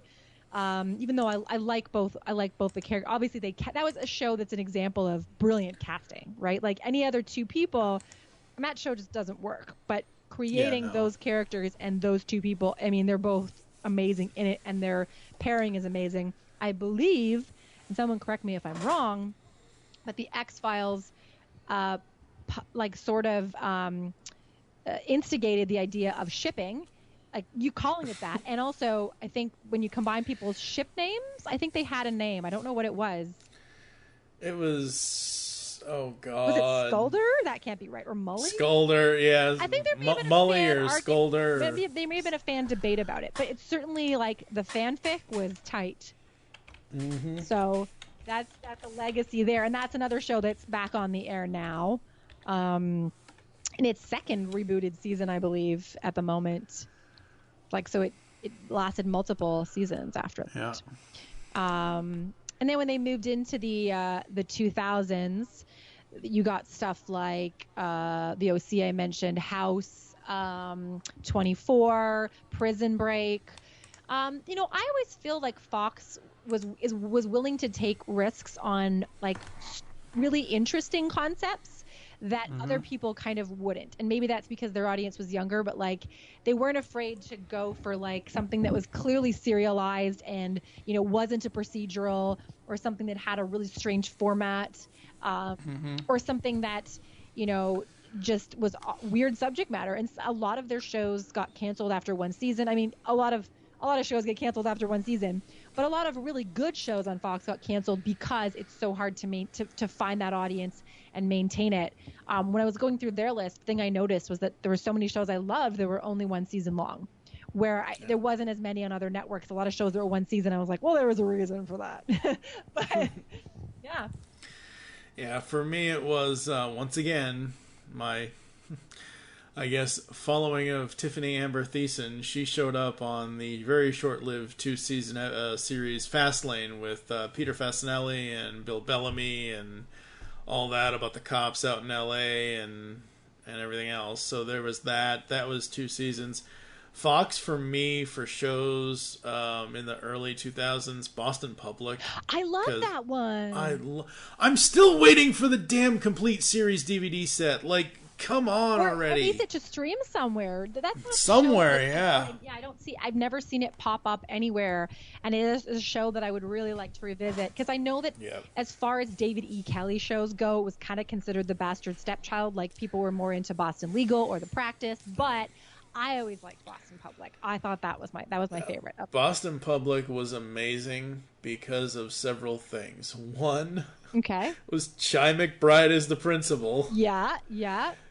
And two, you had the youngest new kid as one of the teachers, Joey McIntyre. I was going to say that, but I didn't think you were going to say that, because that was like a later season, and I don't think he even lasted that long, or the show got canceled. But I was like, I was so excited. He lasted pretty long. And you also had Jerry Ryan on there, 7 of 9 as a teacher. They did do that thing where where David E. Kelly has a bad habit of like bringing new characters in constantly, but I think it worked on that show. Yeah, absolutely. You had mentioned the OC. I loved the OC. Surprising. Okay. I loved the OC. Yeah. I bought the series finale on iTunes, and I still go back and watch it every now and then. That show, oh my god. When CW Seed started happening, when CW launched their secondary app where they have all their, syndicated type stuff, the OC showed up on there, and I watched it a couple of years ago again.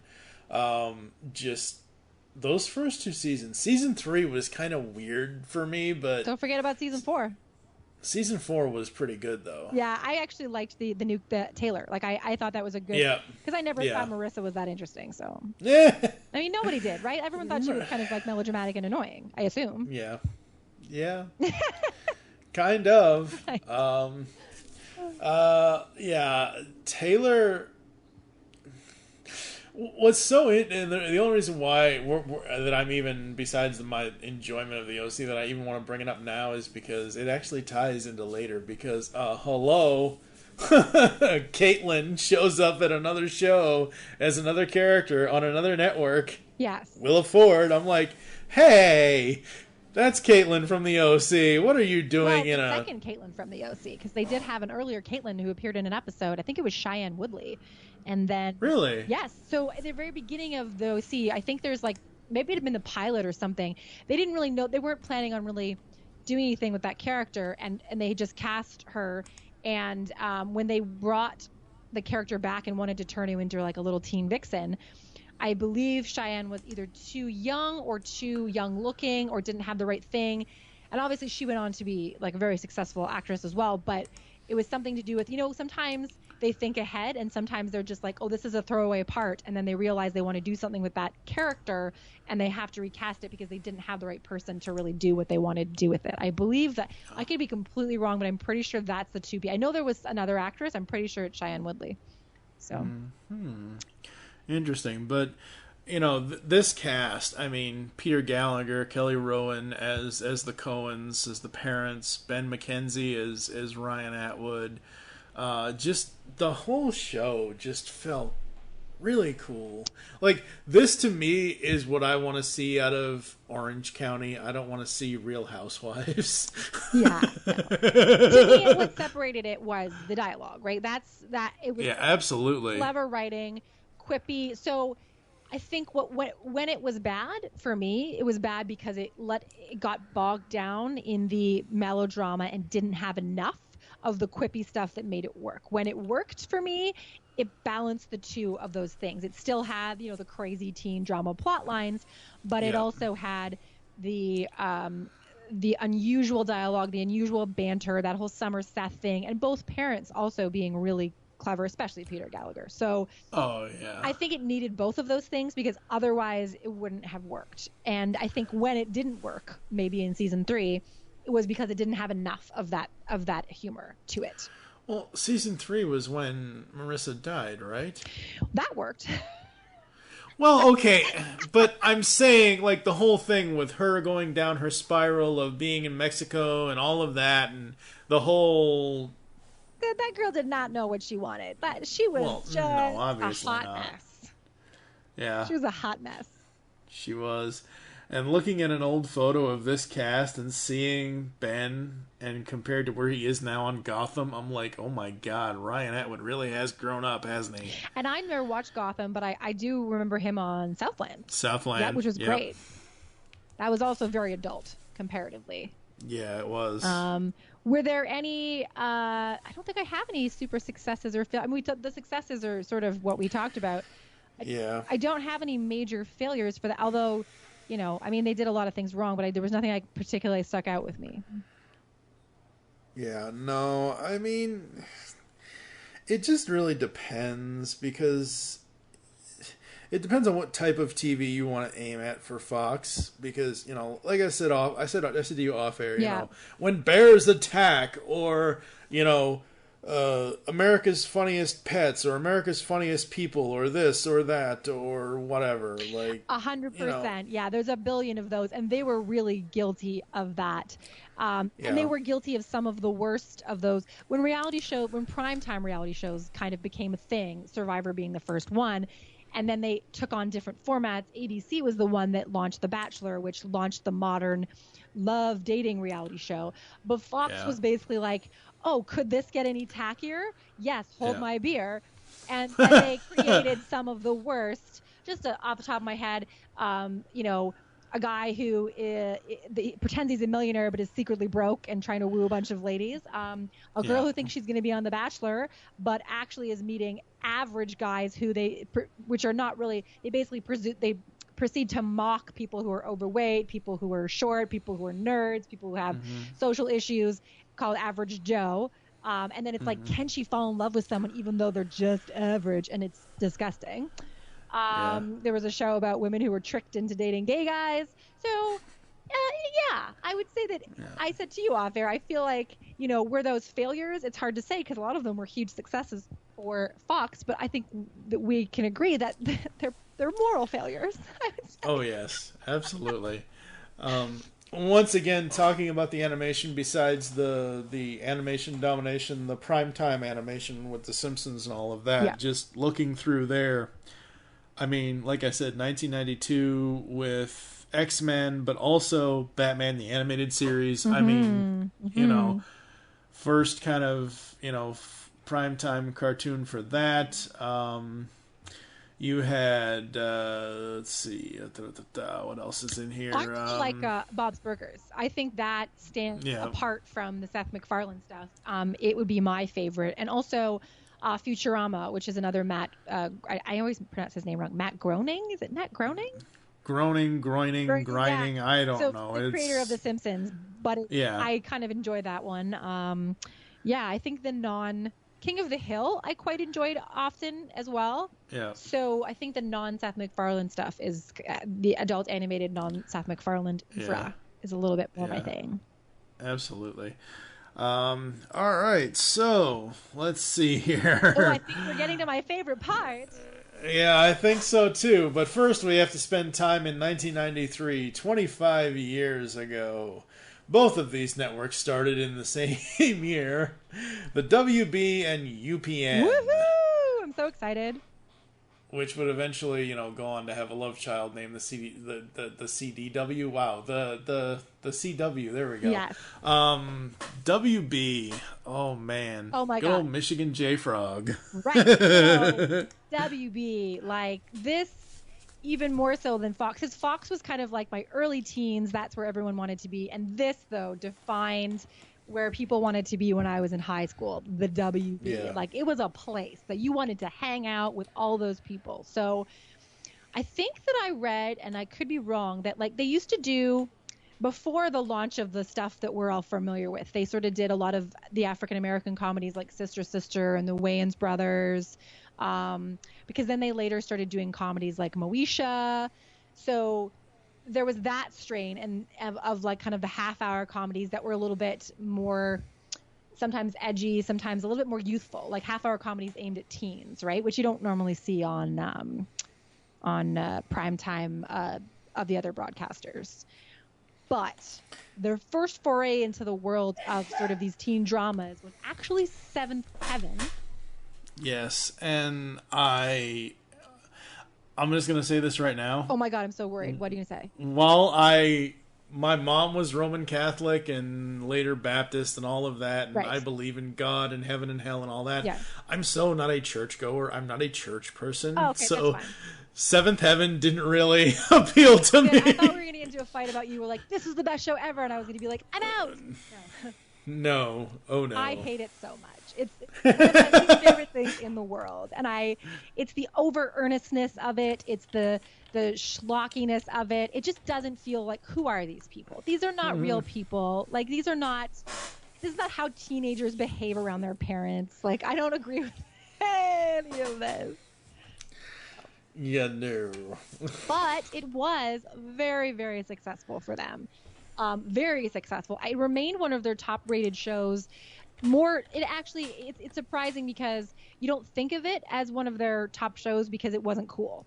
But it actually was one of their top-rated shows, more so than the ones that are actually cool, because it did have this devoted conservative audience who, I guess, enjoyed this kind of thing. They enjoyed the preacher and his, don't get me wrong. I'm not like trying to slam conservatives. I'm not trying to slam people who have good family values, but I am trying to slam really boring storylines. Exactly. That don't have any real drama because they've done nothing. Like, you came home and there was a joint in your textbook and it turned out it belonged to a friend and everybody's happy and that's the end of the episode. Well, that's nothing. So,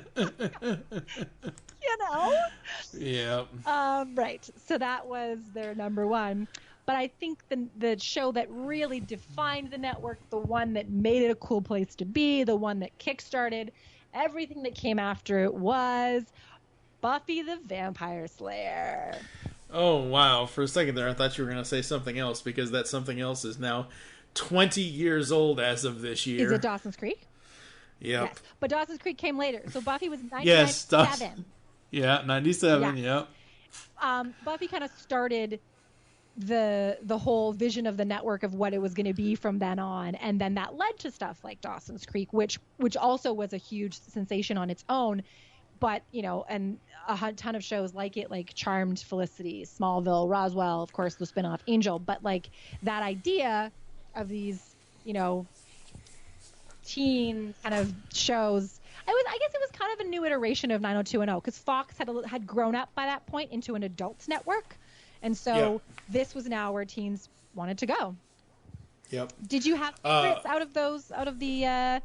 Actually, no, we can't do that because we're not talking about our top. Sorry, spoiler alert. Not our top ones, but I watched up to season 3 of Buffy when they graduated high school. Yeah. That's kind of when I stopped. That's I think the only episode I saw past that was the series finale in season 7. Dear Lord. Because I jumped over to the more awesome show Angel. First of all, they're both awesome. And again, I don't know what's up with you when you're choosing between two things, because you can... I said I jumped over. I didn't make a choice. I jumped ship on Buffy. Once they graduated high school, I was done. I think they're both... To me, they're both good for specific reasons, which I'll talk about later. But I love them, obviously. What's so funny about the WB was how, it wasn't a very high-rated network, and none of these shows were considered to be really high-rated. But again, it was a place that every teenager talked about and knew everything about. And they were sort of like, Dawson's Creek stars were on the cover of like every magazine. They were like, it was like this huge thing that everyone was sort of into, because everyone wanted to know what young people loved, right? And I remember they used to do these commercials where all of the stars from the WB would they were at a nightclub, and they would all show up and they were all kind of dancing together in this one space. And they were really trying to sell you this idea that this is a place where you hang out with your friends, right? Your friends from Roswell, your friends from Dawson's Creek, your friends from Buffy. Come be part of this group of really cool teenagers. It was so calculated and smart, I think. Yeah, it was. For these shows, so obviously Angel. I think the reason why I jumped from Buffy to Angel is because that whole after high school thing where I don't know what I'm going to be doing. Should I stay in Sunnydale? Should I go here? Should I go there? Should I do this? What adventures are we going to get into? And I'm sure at some point I will go back and watch. You should, man. Other episodes of Buffy. Yes. Everyone praises that musical episode, and I watched it once, and I'm like, it's good, but it's not like the end all be all. Well, it's hard. It's important to remember, like, if you're judging it against other musicals. I wasn't. I was just judging it against itself, just against the other episodes of the show. No, it's just about the format and the way they use the format that was really right. Right, I think. Yeah. Obviously, like, you know, it's not. I think it's actually pretty good. And I think it's better than most. Because doing a musical episode became a thing that people did, and some of them were really bad, and some of them were pretty good. But I think that, to me, stands as the top one. Not just because they actually took time with the music, and I think a lot of it's really catchy, but also because the reason for the musical made complete sense, and it had to do with, you know, it had to do with magic, but it was a narrative device to get inside the characters' minds because they kept singing the things that they would never say out loud. So which actually is what people do in a musical, because normally they just sing stuff, and we're supposed to imagine that the other characters can't hear them. You know, but they actually played with that. I thought that was... Yeah.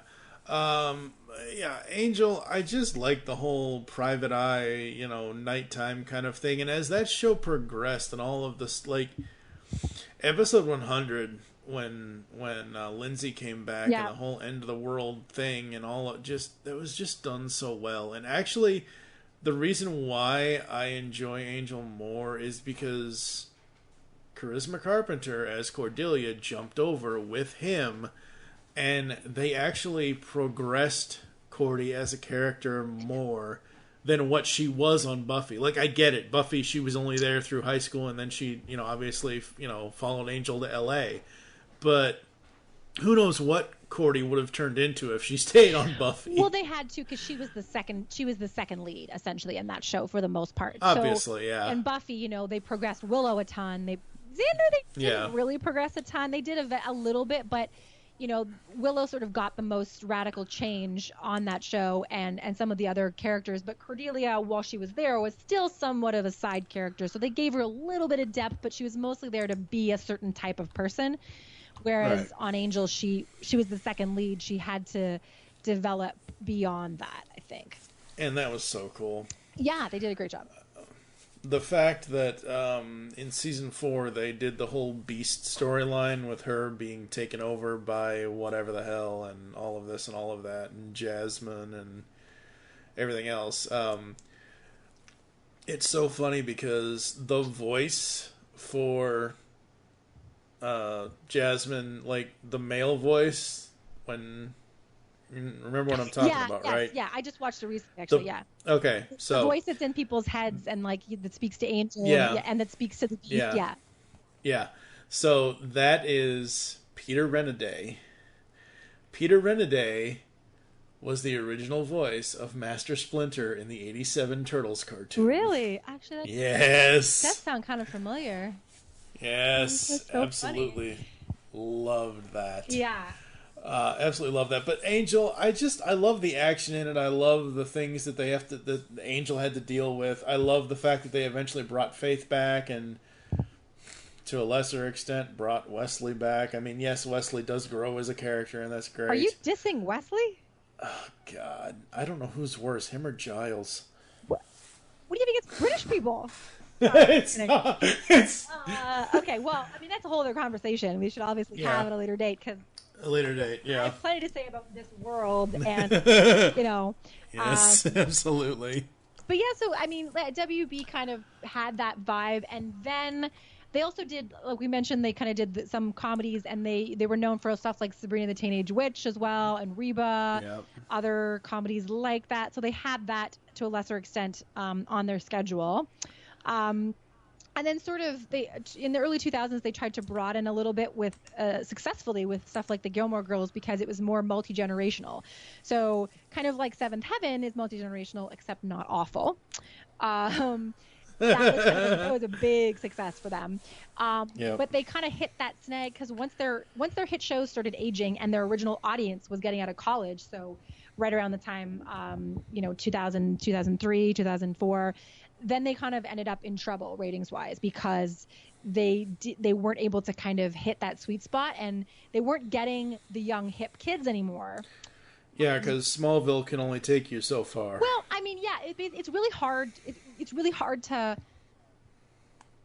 get a new audience. Growing with your audience is easier. Getting a new one requires like going back and kind of relaunch. I mean, it kind of requires this relaunch thing. So we'll talk about their, the attempts of that.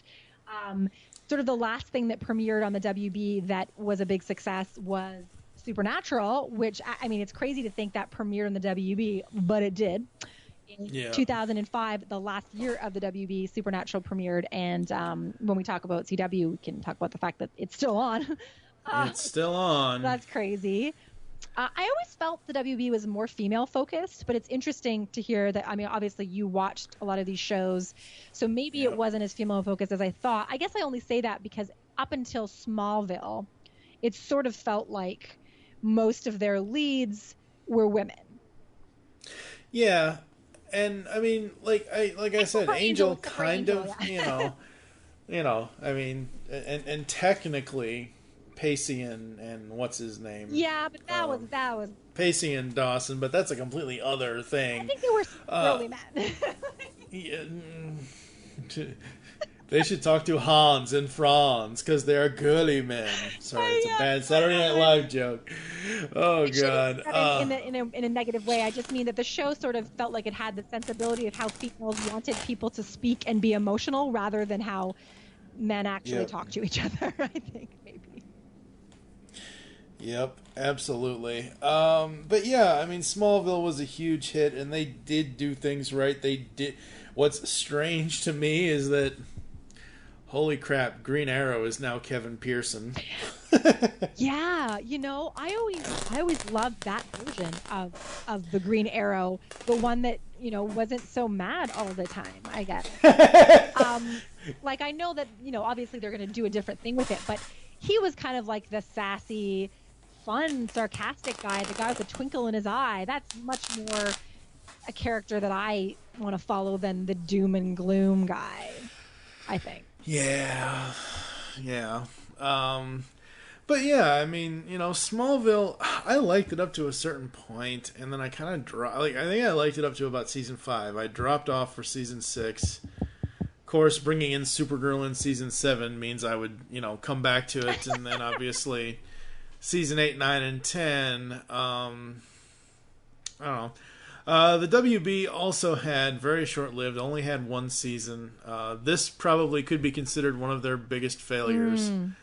But it's not necessary. It is the show's fault, but it isn't necessarily really, because it's a whole Warner Brothers, DC Comics kind of thing.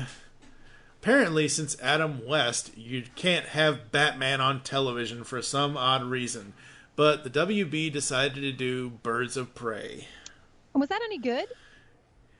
It was okay. It's probably one of the worst shows on the network if you're talking to other people that aren't me, because I actually enjoyed it. But it was like one season. It was like 13 episodes. Basically kind of focused on the fact that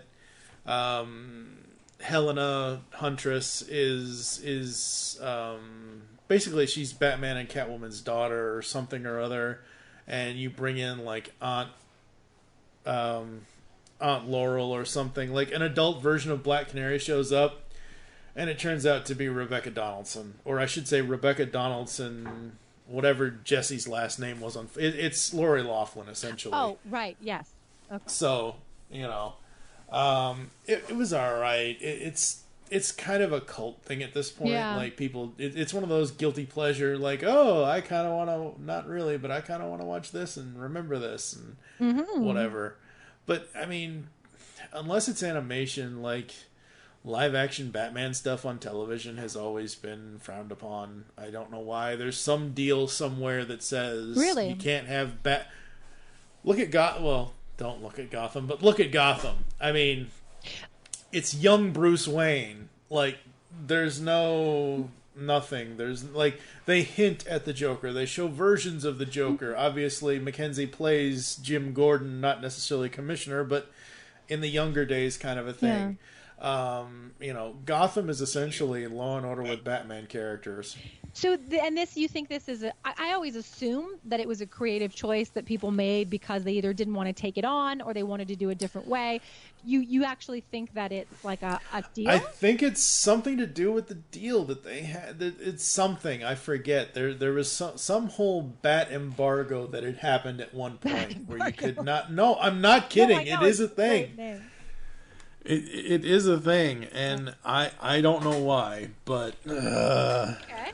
That's fascinating. I did not know that. I just thought that they were trying to avoid, a little bit in the way that Smallville was for the... I mean, now, of course, they've done more, like, they've put Superman in places like in Supergirl, but I thought Smallville was just trying to avoid the pitfalls of putting, Clark as Superman in a cape. And so I just assumed that was kind of the way people were attacking the Batman problem. Not that they couldn't, but that they were like, I don't know if we should, because if we do it wrong, it's going to be a disaster. Yeah. Who knows? But that's interesting. I did not know that there was a bat embargo. Yep, there was. This was a while ago, obviously. But like I said, outside of animation, Batman has not appeared on TV in a full thing since '66. Wow. Okay. So cool. All right. Anything else about the WB? No, I think that covers it. Do you like retro shows? Did you grow up in either the 80s or the 90s? Then tune into Telecast, GeekCastRadio.com's newest podcast. Join us here on the Telecast as we revisit some of your favorite shows, such as Clarissa Explains It All, Salute Your Shorts, Saved by the Bell, and much, much more, only on GeekCastRadio.com. Well, I am shocked and dismayed. Well, now you can't be both. You be shocked, I'll be dismayed. Coming in 2016, Steve Megatron and myself, TFG1Mike, bring you a brand new TV review show. Welcome to Podcaster Meets World. That's right, we're launching a Boy and Girl Meets World review podcast here on the GCRN. It'll take us 70 episodes of the podcast to review all 158 episodes of Boy Meets World. After that, we will tackle Girl Meets World. You can find Podcaster Meets World on GeekCastRadio.com and iTunes starting late summer, early fall 2016. So come on and walk through the world with us. I love it when they call me. So up next, folks, 25 years ago, also we have UPN. What the hell did that stand for? I don't even remember. The UP network? UP in something. I don't know. That's all I got. UP network. Yeah. I mean, I didn't even mean it that way, but now that you say it out loud, yeah. I don't know. So UPN had a lot of shows that people liked probably, but didn't last too long. UPN was really only around for about 6 years or so, I think. Yeah, that's the way it's looking. Yeah. Well, I thought it started. I could have sworn it started in like the early. It's like mid 90s. Like Deadly Games is the first show that I can see here. That was 1995. Right. So then it lasted for 10 years because it said up until they were both in existence, WB and UPN, until the merger. The merger, which we'll talk about at the end of this. Shows on the UPN included stuff like All Souls, The Beat. Buffy was on there for 2 years, or 3 years, 2001 to 2003. The Burning Zone, Deadly Games, Freedom, Haunted, Jake 2.0, Kevin Hill, Live Shot, Legacy, Legend, Level 9, The Love Boat, The Next Wave. Why? What? Why? I don't know. I don't want to know. Nowhere Man. Obviously, the biggest thing out of this one, besides Star Trek Enterprise and Voyager, which why the hell anyone would watch Enterprise is beyond me, is obviously Veronica Mars was the biggest thing out of the UPN.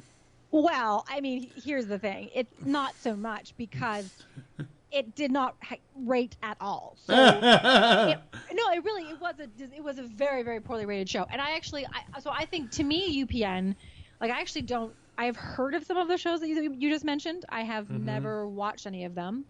But to me, UPN was a place for comedies featuring African Americans and for an African American audience, which really didn't have anywhere else at that point, because places like BET weren't doing scripted series, and every once in a while, at this point, networks were white as all hell, so they were not really greenlighting things. Really, I mean, it's true. Like, for every Fresh Prince, there were a ton of shows that didn't feature a single African American lead, most of them. So, shows like Girlfriends, which was a huge show. I think it lasted 6 years. Malcolm and Eddie. And I'm sorry, actually, I think I said Moesha was on the WB, but it's not. It was on UPN. UPN, yeah. So I have to go back and fact check myself. Eve, All of Us. So their comedy lineup was sort of primarily in that space, and then their drama lineup tended to be like that sci-fi-ish kind of quirky stuff that you mentioned. Yeah. But it did have that successful audience simply because there was no one else was showing this type of programming, which was why when it ended up merging with the CW, it was actually a little bit sad because all of that stuff kind of got lost because it didn't have a space. Like, we can talk about that a little bit later, but that was sort of how I saw UPN at the time. And it's interesting that you mentioned Veronica Mars, because Veronica Mars debuted. So it debuted 2 years before the CW merger. So its first season happened in, I believe, 2004 to 2005. And it was very poorly rated. Although, to be fair, most things on UPN were not that highly rated. Yeah, no. Well, it's like, when you have everything that's low rated, they're not going to cancel a lot because they don't have a lot of options. So it actually gives you time to grow. But it was so critically acclaimed, and UPN had never experienced this before, that they tried to build their next year's programming around it, which was really weird because it wasn't a big hit. So the year 2005 to 2006, they had this promo for UPN called Where the Girls Are, and it featured Veronica Mars and 2 new shows that they had greenlit, both of which were pretty awful. One of them starred Shannon Doherty as like a matchmaker.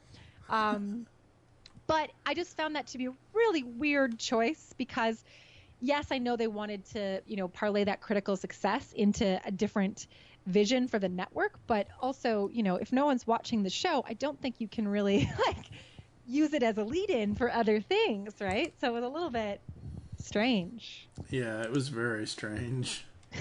But yes, it's the show that people remember because it had such a cult following. Yeah, absolutely. UPN stuff, I don't know. Well, like you mentioned the whole Buffy thing, which was sort of, that's when they, after Buffy season 5, there was sort of like this fight with the WB where I guess they didn't have the deal worked out. So the season 5 finale of Buffy was, they sort of threatened to make it a series finale. If they actually promoted it that way as like a marketing tactic to scare them into making a deal, but it never happened, and UPN stole them away. They also stole Roswell as well. So they stole Roswell. They were really trying to cut into that audience, which is so ironic because then they became one network. But yeah, that was sort of their thing. Yeah, absolutely. Like I said, the UPN, I paid attention to a couple of the things on there. Not a lot of the comedy stuff, but some of the dramas. I would catch the comedies here and there, but I don't know. I was more of a WB kind of guy, I guess. Well, yeah, me too. So, let's talk about the love. I don't have much more to say about that. Yeah, no, that's very, very short. Yeah. Fortunately, it's the one I know the least about. It might have been, 25 years ago that the thing launched, but yeah, no.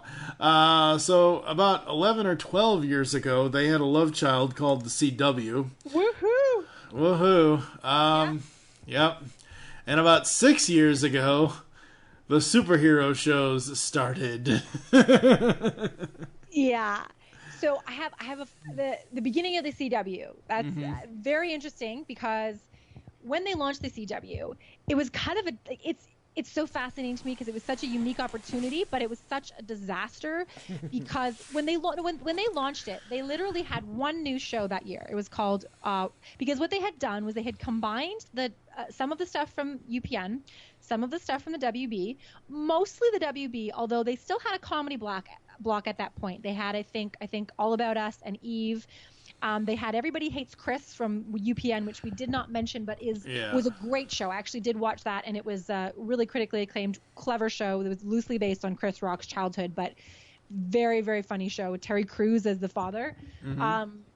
So they had a couple of those shows, and then they had this one show called Runaway, which starred the wife from, I think her name's Leslie Hope, maybe, the wife from the first season of 24, and Donnie Wahlberg as the dad, and it was a show about this family on the run because he had been accused of a crime. It lasted 3 episodes. It aired 3 episodes. Actually, it was on Netflix for a while, and I got to watch all of them. It's pretty good. However, it was not a success. But when they launched this network, they had all of these aging shows. So they were trying to have this new thing, and yet what they had was Smallville season 8. One Tree Hill season 4, the 10th season of Seventh Heaven, Gilmore Girls in its last and reviled season.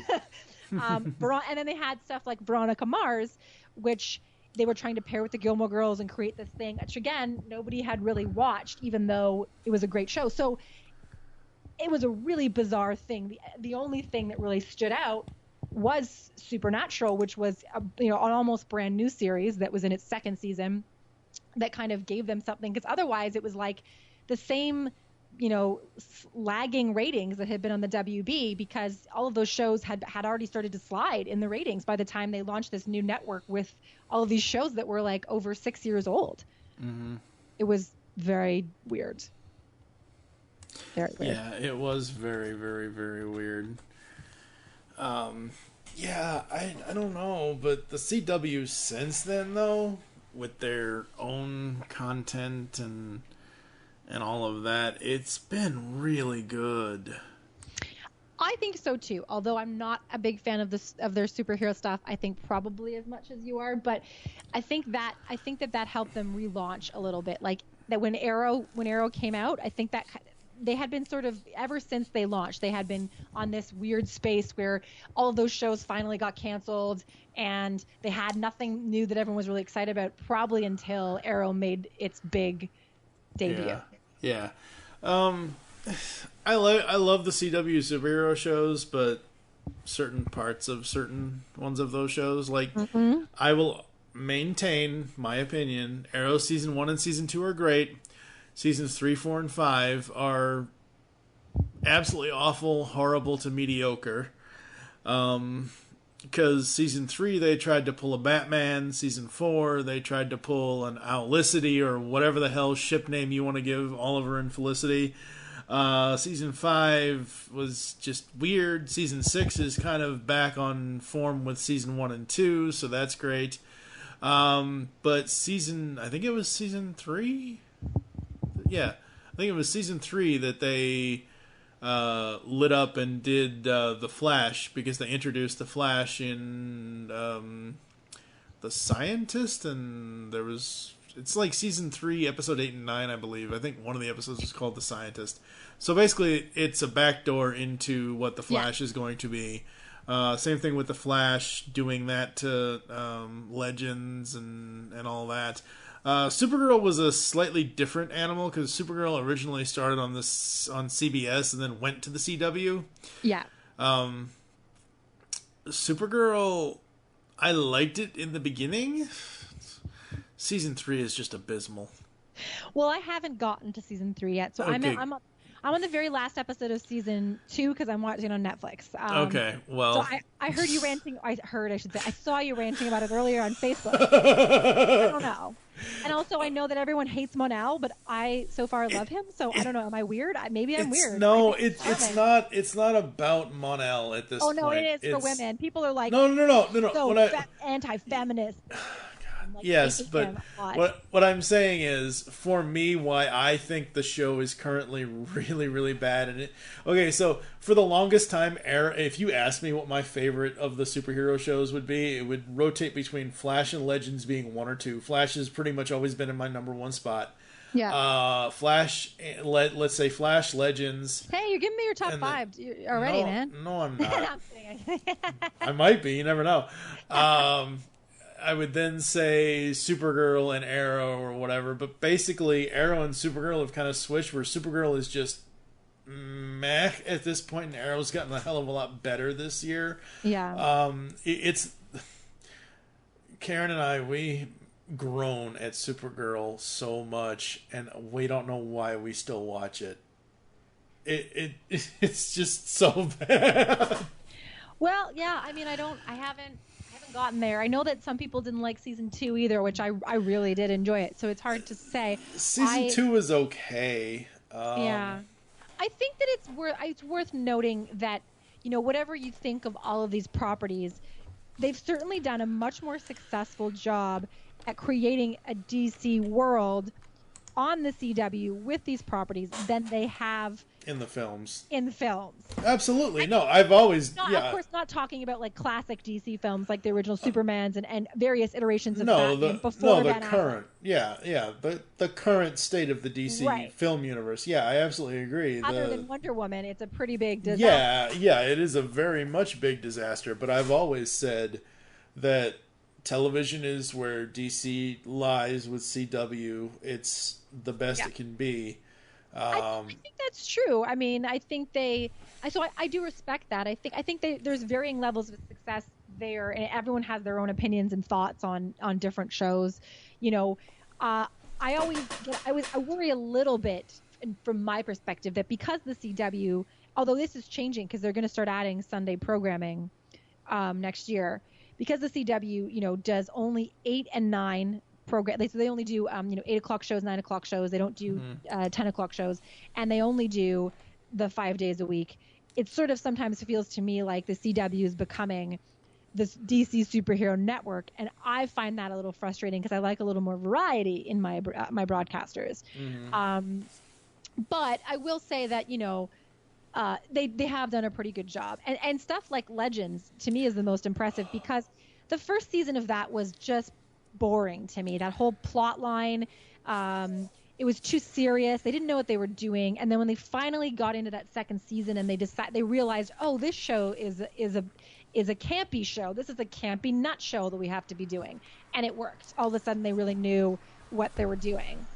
Yeah, I've loved Legends since season 1. Yes, there are a few episodes in season 1 that are kind of but Legends to me is the fun show. Like, Legends and Flash are kind of the fun show. Flash can be a little too emo at times. It got that way, yeah. Yeah, it didn't start that way, but it got that way. No, yeah, absolutely. Season 2 and season 3, little bit of the emo there. Yeah. But it's not horrible in season 2 or season 3 of The Flash, where it's been consistent. With Legends, I feel from episode 1, it's been consistent. Yes, the whole Vandal Savage. She said Randall. Wow. Vandal Savage. I'm like, wait a second. When's Dante going to show up? He's not even supposed to be here today. The whole thing with Vandal Savage and Hawkman and Hawkgirl kind of got old at first. But what I love about Legends is how Blake Neely does the music for that show. Every time they do a Western episode, I am so happy. And I am the last person on earth that actually enjoys Westerns. But I just love that. I love the music in the show. I love that by now where they are in season 3. And I don't know how far you've watched. Actually, I only watched the end of season 2, so Okay, so you're okay. I won't spoil season 3 for you, but yeah. I try to catch up for these crossovers, which is actually kind of hard because it's super confusing and it's hard. I'd be honest, I gave up on Arrow, so I don't care anymore. So when the crossovers come over for Arrow, I'm just like, I accept that I don't know what the hell's going on. Like, there were characters in the last crossover I watched, and I was like, who are these people? Okay, the last crossover you watched was Invasion, right? Yes. Okay. When you watch Crisis on Earth X, you don't necessarily need to watch because you're not watching Arrow, you may not be watching all of the shows. Oh no, I'll try to watch the other ones because I like them. But okay, and that's fine. I'm just saying, Crisis on Earth X might be the one crossover that you don't need to have watched every single episode of all of the shows that cross over with it. Well, as far as I know, you almost never have to watch Supergirl because it's usually just Barry showing up going, oh, by the way, there's a problem, come here, and then she pops over and it almost never matters, except for the musical one. Yeah, that was a good episode. Yes. So the CW with the superhero shows, absolutely love that. You said they're going to start doing Sunday programming. I think that'd be kind of cool, but like I loved it at the time when they had Supergirl on Monday, Flash and Legends on Tuesday, or Flash on Tuesday, Arrow on Wednesday, and Legends on Thursday. I liked the 5-night-a-week. Like, if it's one show, like if it's Supergirl and something else, like their other comedies on Monday, Flash and let's say Riverdale on Tuesday, Arrow and Supernatural on Wednesday, and then Legends and something else on Thursday or whatever. Like, I like that. Like, there was one advertisement that they did, superheroes all week long right here on the CW or something or other, and I absolutely loved that at the time. And this whole shift now of having Riverdale and whatever else is on Wednesdays, I forget what it is. It might be Supernatural, but I forget. No idea. Like, I don't know, but like Monday and Tuesday is Supergirl and Flash and Legends when Legends is on, or it was, or now it's Black Lightning or whatever, and then they they skip Wednesday and go to Thursday with Arrow, and I'm like, I don't even remember the last. I've been watching Arrow season 6, but I could not tell you in the last 3 weeks what the last episode it was that I watched because I've lost count. Right. Okay. Well, what are my what? I was just you mentioned Black Lightning, and I was just curious because that's another iteration. So it's a superhero show in the DC universe, but not connected to the Arrowverse. Oh, it is. They've connected it now. Oh, damn it! I hope they weren't going to do that because the creators said they weren't going to do that. So they said they weren't, but they did because there was I bet they were pressured into it because I don't think those guys probably. Would do that. I just wonder what your thoughts were on Black Lightning. I have not had a chance to check it out yet. Really? I want to. Yeah, I want to, but I have not had a chance to check it out yet. I liked it because it was different, and now I'm a little annoyed that it might not be so different, but we'll see. We'll see. Okay, so I think it was when they came back, like after Christmas break. Like, there was an ad on, it was one of their traditional CW superhero ads. Yeah. Where they, time to get back to work kind of a thing. I'll have to see if I'm trying to find it now. I'll find it for you after the show and show it to you. But basically what it was everybody's in the locker room and everyone has their own locker, like Flash is speeding in and Supergirl's flying in and Arrow's shooting arrows. Why he's shooting arrows at people, I don't know, whatever. But like, there's this whole thing, and the whole thing is time to get back to work. At the end of it, they flash to a locker. It's a lightning bolt, and he says something about, I guess they forgot about the new guy or something or other. Oh, God. So I'll try to see if I can find that for you to show you. But I think that they have decided to tie it in. I don't know if he's going to be part of the big crossover next year or whatever. Yeah. Who knows? It's interesting because it feels so far to me from that show that it's grounded in a different world. So I'm very interested to see how they would do this because it feels more like a grounded series that isn't so much about. I mean, I can't imagine like the invasion thing happening. Like that would be so weird on that show. So I don't know. We'll have to see.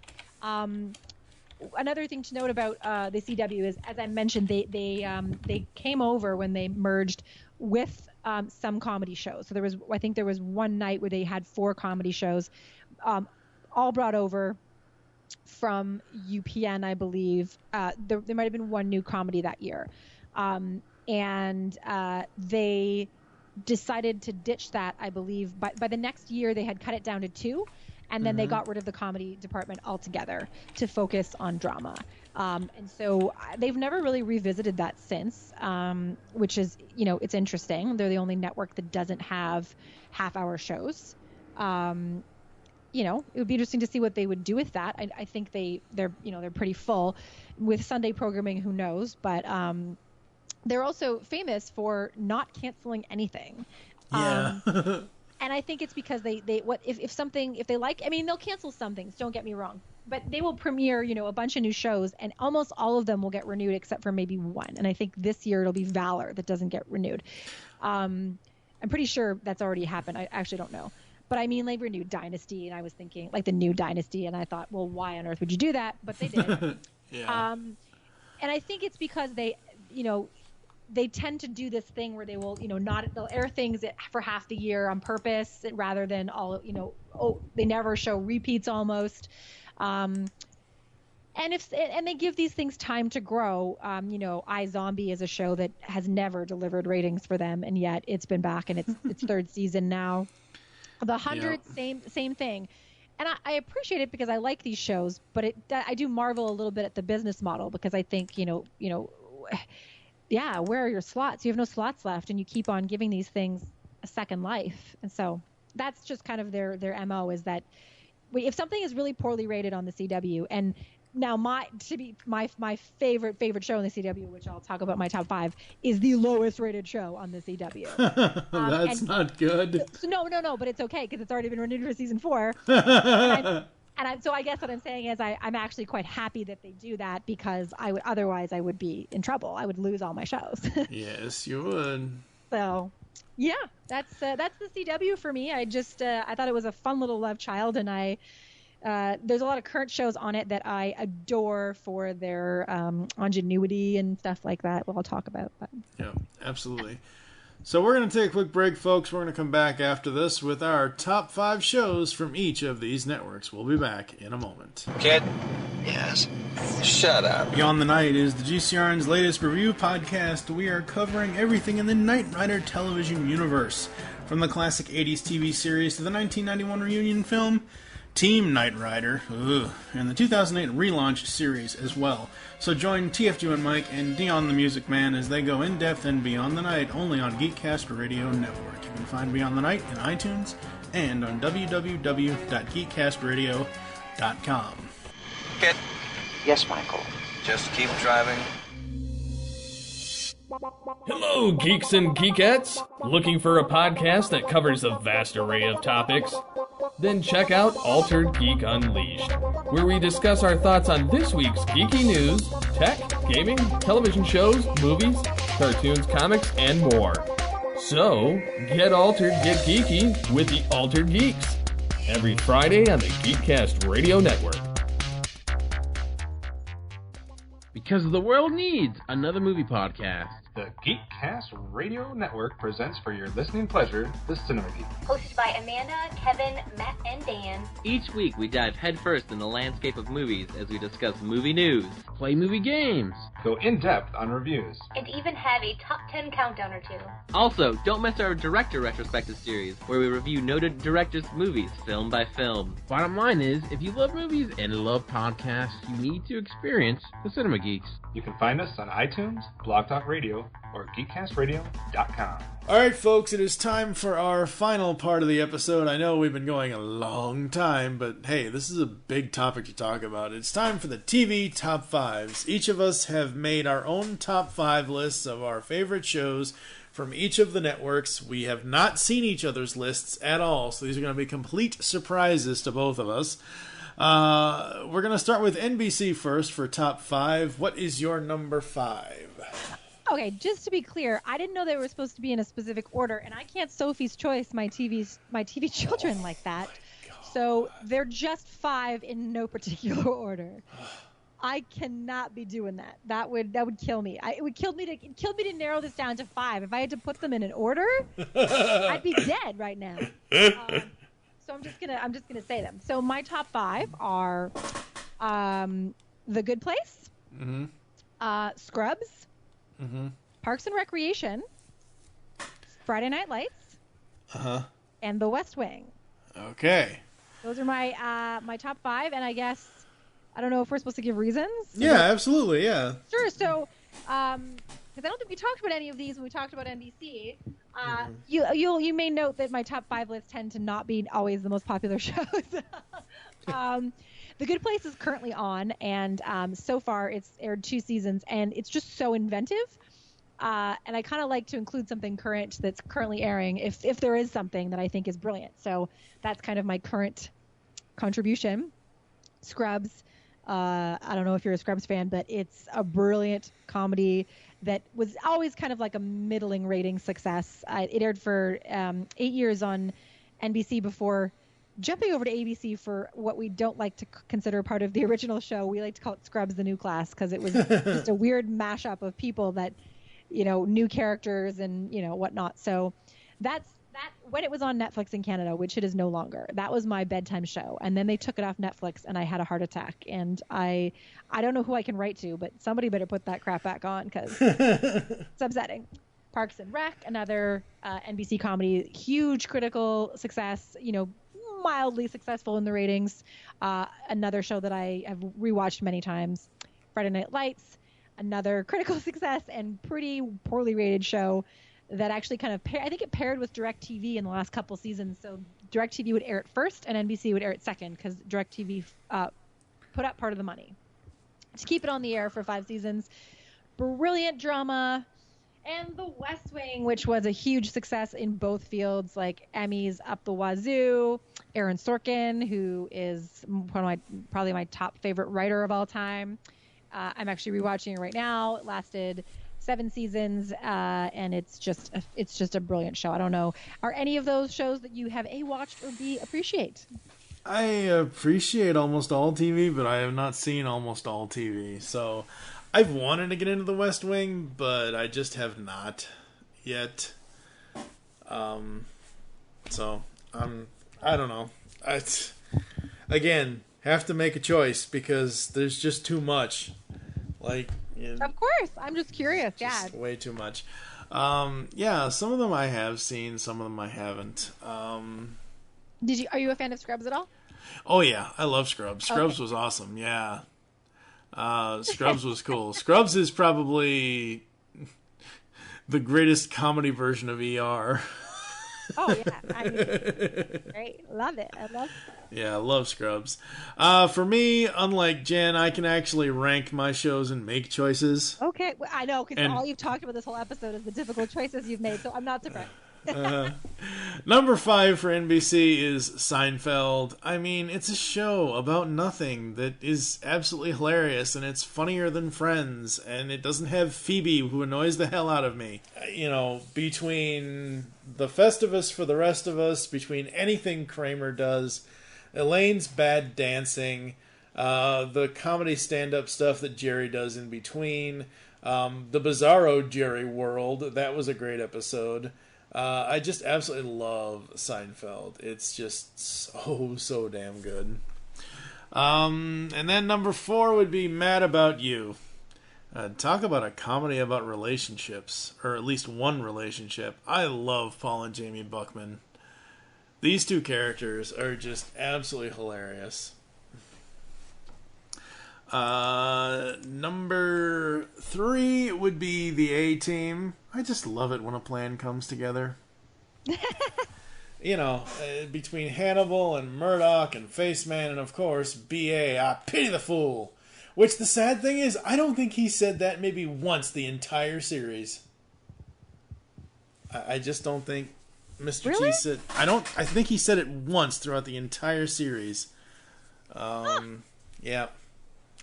And then there's Alf at number 2, because Alf is just hilarious. I wanted to be Brian from Alf. I wanted to be Benji Gregory's character Brian from Alf, because Alf is essentially a giant talking dog. I mean, yeah, he's an alien from Melmac, and he got his own animated series. He had his own comic books. But just Alf, and Alf kind of... at least not necessarily to me, because I always listen to the music anyway, but basically introduced a lot of people in the late 80s or early 90s to Bob Seger again with that season 3 when he was lip-syncing to old-time rock and roll. Absolutely love Alf. And of course, it's NBC. My number 1, of course, classic Knight Rider. Interesting. Have to go with a classic. And again, this is just a a fun list of my favorites. Am I saying these are my favorite best shows of all time from this network? No, probably not. But Knight Rider is always going to rank close to the top for me, no matter what kind of TV ranking list it is, because I just love that show.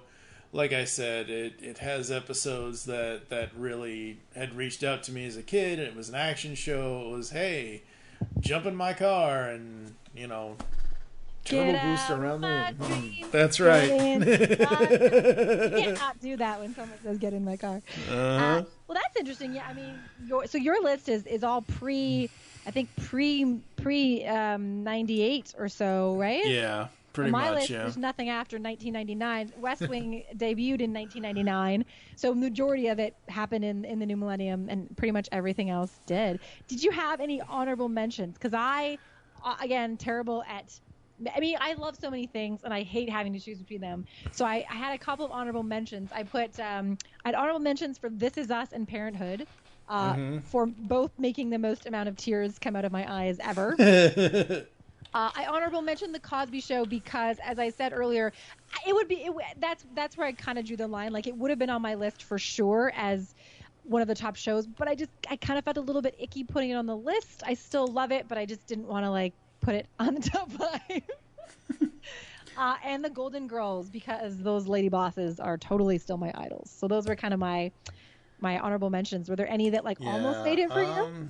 For me, it was oh god, what was the other one? This is really bad. The DVD set finally came out, but it's a really short-lived show. It's one of those fast lane type of shows. It was NBC in '94. This is after Knight Rider. This is before Team Knight Rider, but it was better than Team Knight Rider, even though it's still cheesy as all hell. Viper from NBC. I don't remember that at all. Yeah, it's basically it's a morphing car that it's not KID. It doesn't talk or anything, but it does have transform stuff. So yeah. I don't know. I'm sure there's other things from NBC. I will say that NBC, more, not necessarily most currently, but more currently, they have had shows that I liked, but they never actually, let them go anywhere. Like Christian Slater in My Own Worst Enemy from a few years ago. Well, Christian Slater was known as the show killer for a while because, before Mr. Robot, he had so many first seasons of a billion shows, and then there was My Own Worst Enemy. I think he was on a show. He was on a show where he was solving crimes. I think it was Unforgettable or Unforgiven, and there was a show where. Unforgettable was ABC. That was with what's her name, Poppy Montgomery. I know that's why it's not called that, but it's something similar to that, or Forgiven or something. I don't know. Forgettable. No, who knows? And remember the show he was a comedy show where he was breaking into it was called Breaking In, and there was yeah. He did there was another one too. It was 4 before he did Mr. Robot. He was just like kryptonite to television. Yeah, sadly. Yeah. Yep. Okay, let's go to CBS. What do you got? Oh, we're going to CBS now. Okay. I thought we were going to ABC because I got my math. It's because of the sheet when you forgot to write down. Okay. So, CBS. And this is, you'll find a lot of these are probably pretty weird. And I would like to say again that as I was reading the list of shows on CBS, there were so many that I did not put on because I have not seen them, but I feel like would have probably had a spot on my list. So we have Murder, She Wrote, which is my favorite type of crime solving ever. It's where a non-law person just explains the crime for everybody, including the criminal, but they sound really authoritative, so the guy just confesses. This is what you did and how you did it. Oh, damn it, you're right, you got me. That kind of crime. Yep. Would later be used with an Australian accent in The Mentalist, because he basically, it was the same show except he was younger and had an Australian accent. He constantly was like, let me spell it out for you how this crime happened, and they were like, damn it, you're right. Best type of crime solving ever. You don't even need to get them to confess on the stand because they just confess right in the interrogation room.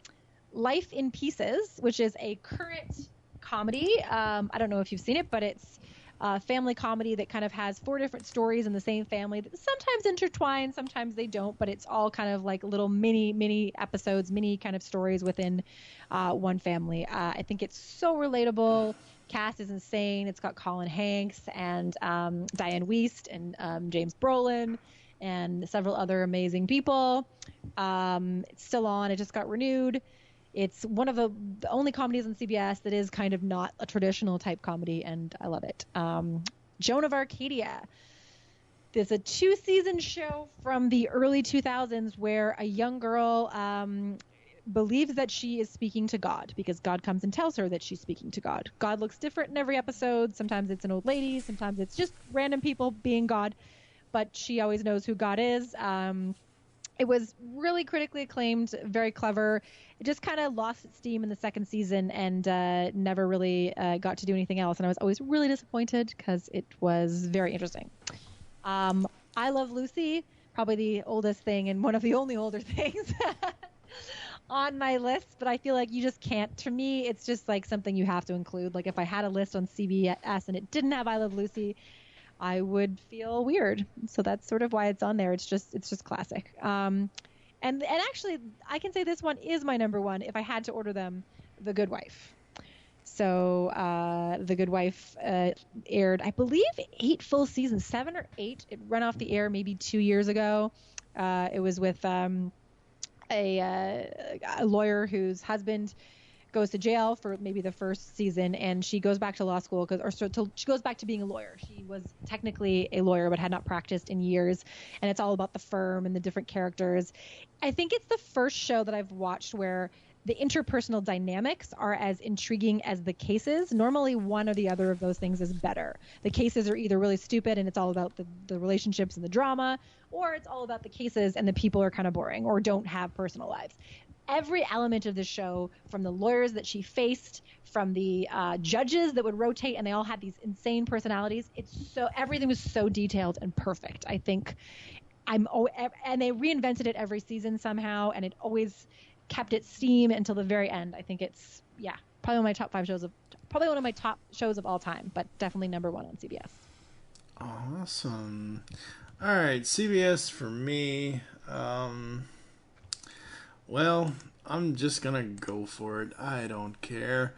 I have other favorites, but how can you not have The Big Bang Theory on a list? Like, seriously? Like I said before, the show has just eclipsed all of its original comedy. It still has its original comedy, but it has that thing of where the characters are getting developed and being developed and telling more stories. It's not just about the jokes anymore. Yes, it still has the laugh track, but it's such a good show.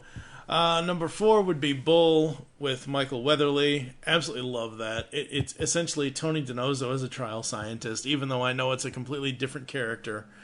Number 3 is Airwolf.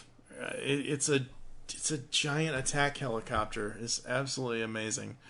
Number 2 is All in the Family. I don't care what anyone says.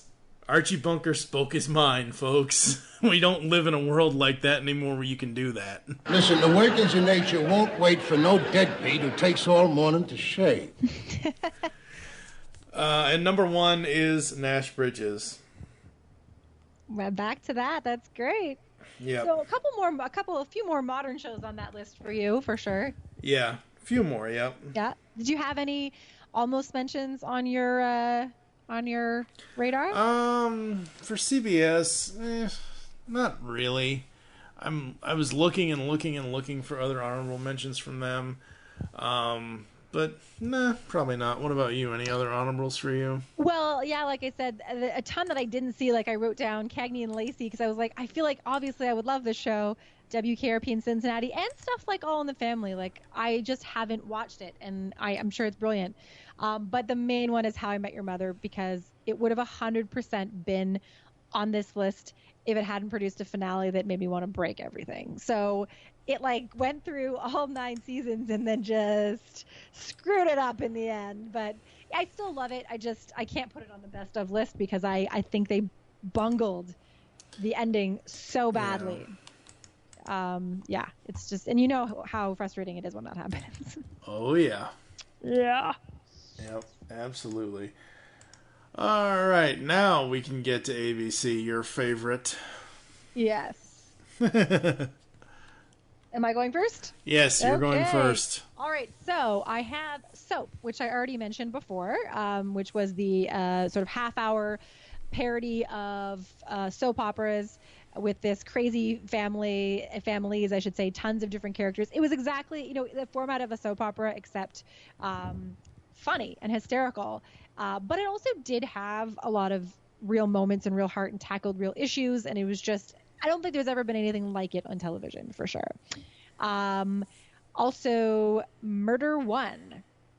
So Murder One was a crime show that aired in the, I believe, the late 90s. I think it aired 97, 98. And it was a Stephen Bochco series. And it was one of the first series that did first broadcast series that had a serialized plot line. So the whole idea was the whole season revolved around this one case. Now, they did have minor cases in each episode and different things, but the whole idea was they were, this law firm was defending a client and trying to find out the truth about this one murder for the whole season, which at the time was really inventive, and it really created that kind of serialized must-watch the next episode type of thing that you didn't get with Law and Order.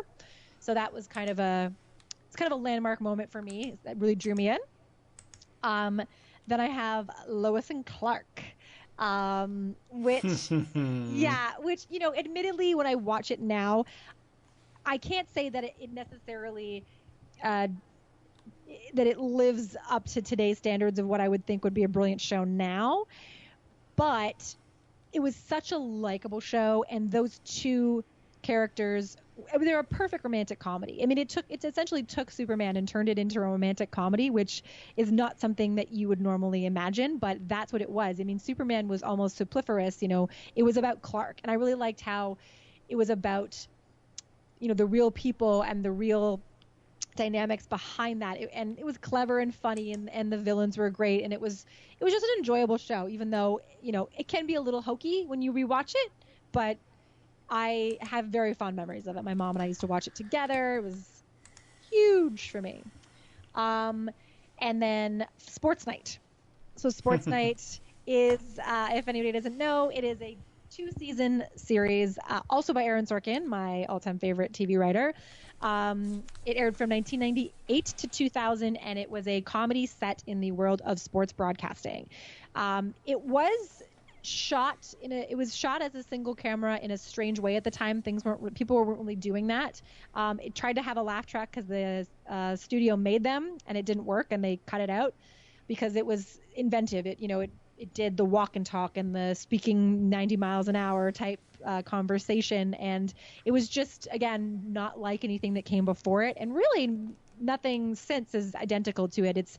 That's the show that I rewatch over and over because it's only 2 seasons and it's so easy to get through. And I know all of the lines, and it's kind of my comfort chicken soup show. I adore it.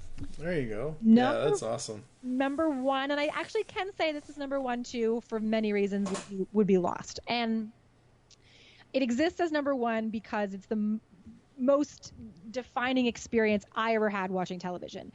So, were there a lot of plot problems? Did the show necessarily end in a way that I wanted to? Not really, but those characters they just became a part of my life. They became a whole week to week, water cooler moment where you analyze everything. I joined, online groups because of it. I made new friends because of it. It was like this staple of my life that sort of changed the way that I watched television forever. And it changed the landscape of television. And I kind of had to put aside all of the weird stuff that maybe didn't come together. And for me, what lasts is that they took all these risks. They did these fantastic things, and they created a world where the people mattered so much in and amongst all the weirdness. It's just, to me, again, number 1 experience that I had watching television. Just while I was a fan of Lost, it was my life.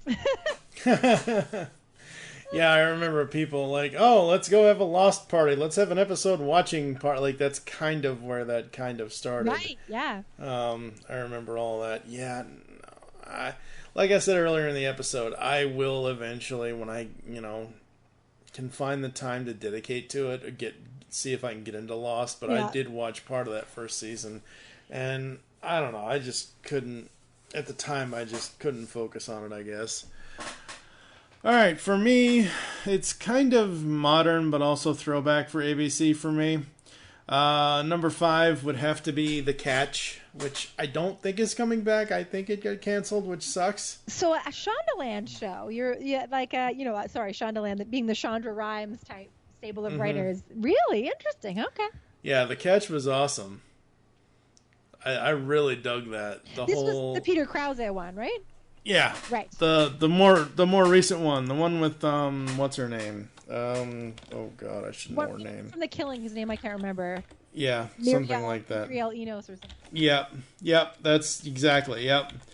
Basically where it's Mariel Enos, Peter Krause, Almy Ballard, Jay Hayden, yep, that show.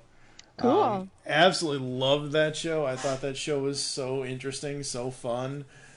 Just this whole cat and mouse kind of, less of Tom Hanks, Leo DiCaprio, Catch Me If You Can kind of a thing. Just really dug the show. I wish it had more.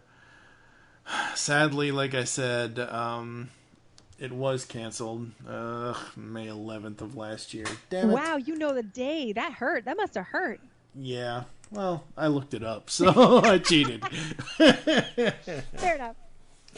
Number 4 would be Boy Meets World. As I said earlier, this is pretty, watching back, more so the later years, not necessarily the kid seasons. By the time they get to like high school and college age and that kind of thing, just learning all those lessons and going on that journey with Corey and Shaw and Topanga and Minkus and Mr. Feeney and all that. And hey, look, Kit from Knight Rider is an actual adult that teaches people. That's awesome.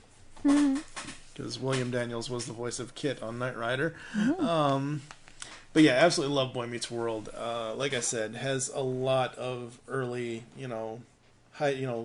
graduating high school, like life type lessons, like where you're going to go in your life and how are you going to survive and that kind of thing. Absolutely love Boy Meets World. You had already mentioned it, but I had already had it on my list. I actually had it at number 1 at one point, but Lois and Clark, The New Adventures of Superman. Woohoo! I love this show. I recently rewatched this about a year and a half ago.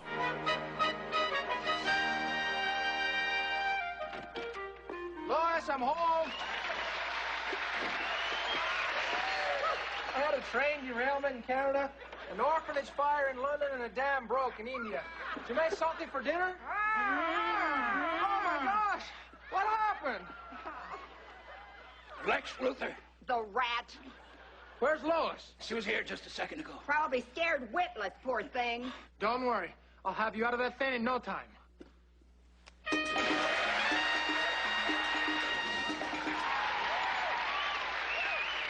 Okay, let's see now. Do I disconnect the black wire or the white one? Don't worry, I'll save you. What do you think? Oh, no. What do I think?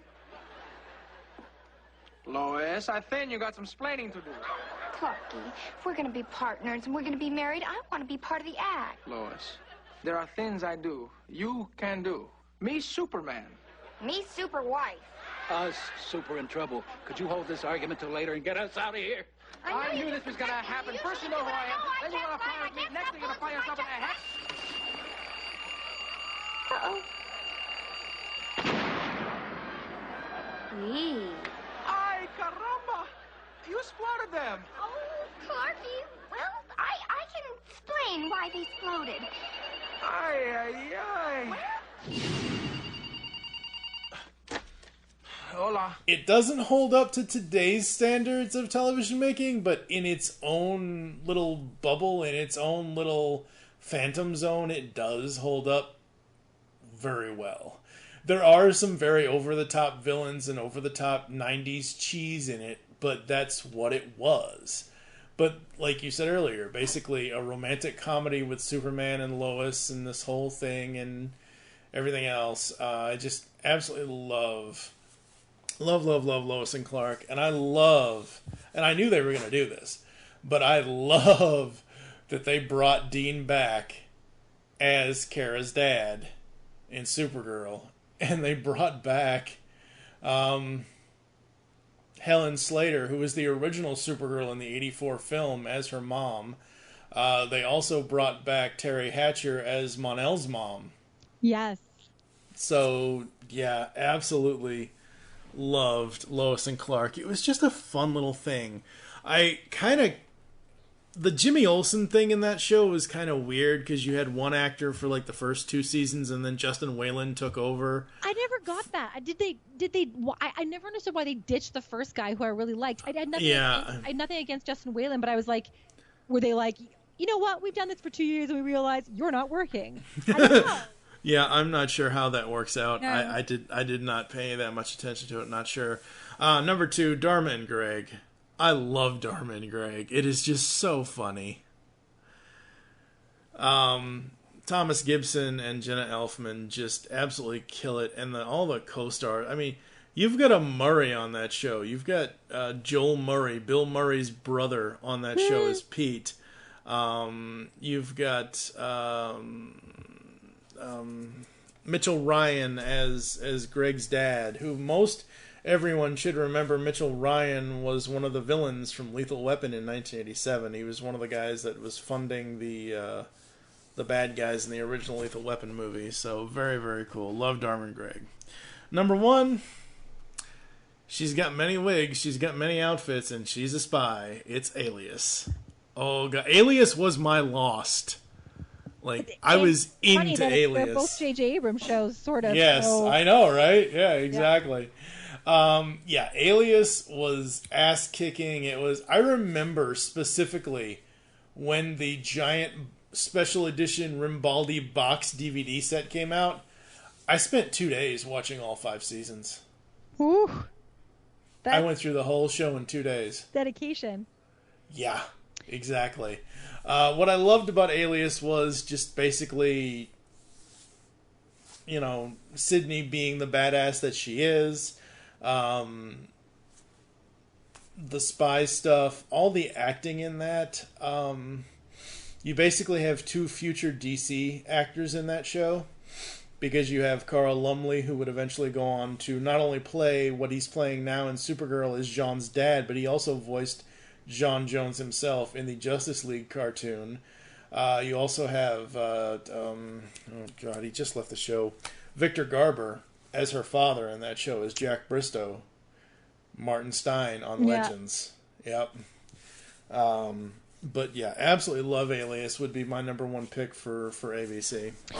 And that was actually one of my honorable mentions, which didn't quite make it just for the. I guess it was too similar to Lost, and I was looking to make my list a little diverse in that sense. But I did love it. I actually got into it because of Lost, because I was basically like, oh, now I have to, when you're obsessed with something and you're like, I must now know everything that these people have done, and I must research it, and so it led me down that road. The J.J. Abrams thing led me to Alias, and I watched the first 3 seasons on DVD and then started watching from season 4 on TV, because of course Alias came out first. My other honorable mention for ABC was sort of a funny one. It's the Most Improved Award for overcoming the worst title, and that's Cougar Town. Cougar Town it ended up being just a really great friend comedy, zany comedy about people in their 40s who are kind of living in a cul-de-sac and have a really, interesting culture together, the way they speak. Like, it was, one of those inside community type things, very similar in that sense. And they ended up taking that title, which literally was the worst title of all time, because initially the very loose premise of the show was that this is a woman who just got divorced, and she was in her 40s, and she's hot, and she's going to start dating younger men. And that lasted for like maybe 3 episodes. There was a couple of minor plot lines, and then it's like, no, this is just a show about people and their friends. But they took that title and made it a running gag, much like a lot of the other great running gags in the show. And every time the title would come up, it would say something under it like ridiculous, and my favorite was titles are hard. You try coming up with one, but it was just kind of like a running gag, and it completely outlived that title. There was actually talk about changing it when they did the second season, but they all realized, you know what, now people are not going to know what it is, and we might as well just accept that we named this something stupid and move on, which they did. Absolutely. Did you have any? For ABC, any of the other TGIFs, I did enjoy Step by Step every now and then, because again, that was seeing Patrick Duffy on TV again, and we hadn't seen him since Bobby Ewing on Dallas on CBS. Their one Saturday morning programming, I like that stuff. Was that the stuff with like where Saved by the Bell was, or is that a different thing I'm thinking of? Kind of, but one Saturday morning originally was animated stuff. Oh, okay. I'm thinking yeah. So. Yeah. All right, now for Fox. What do you got? Okay, for Fox, my list is I've got Brooklyn Nine-Nine, which is currently airing. The comedy about a police station, which you don't normally see, starring Andre Braugher as I just forgot the name of the person who runs the police station. Captain. He's a captain, of course. Chief, captain, and something Andy like Samberg that. And Terry Crews and a cast of really amazing people. I just think it's a really clever show. It's not like too insidery and too kind of super hyper witty like Community. It's a cross between a traditional comedy and something with a little bit more kind of character to it. And I like that it's a really nice, diverse show. You know, there's African American cast, there's 2 Latinx women. It's a good mix of characters from a good variety of backgrounds. They tackle really kind of cool stories. They all LGBT stuff.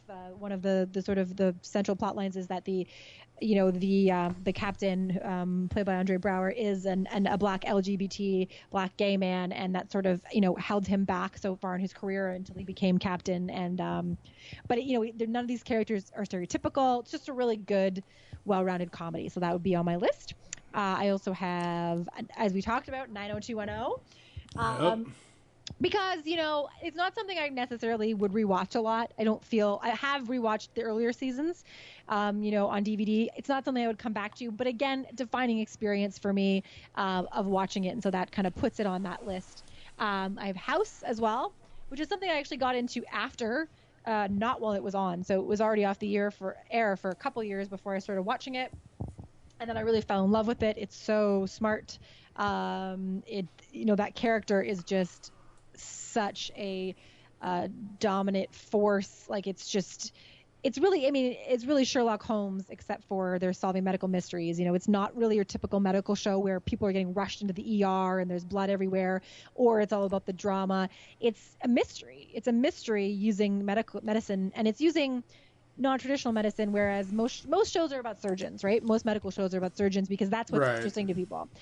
Except for Scrubs, actually. Scrubs is also partly about surgeons, but mostly about in what they call the other thing. They call it like internal medicine. Diagnose something. It's but the regular doctors that you see who just try to diagnose you and treat you and aren't cutting you open. But so it's like House though is a genius who solves like medical mysteries that nobody else can.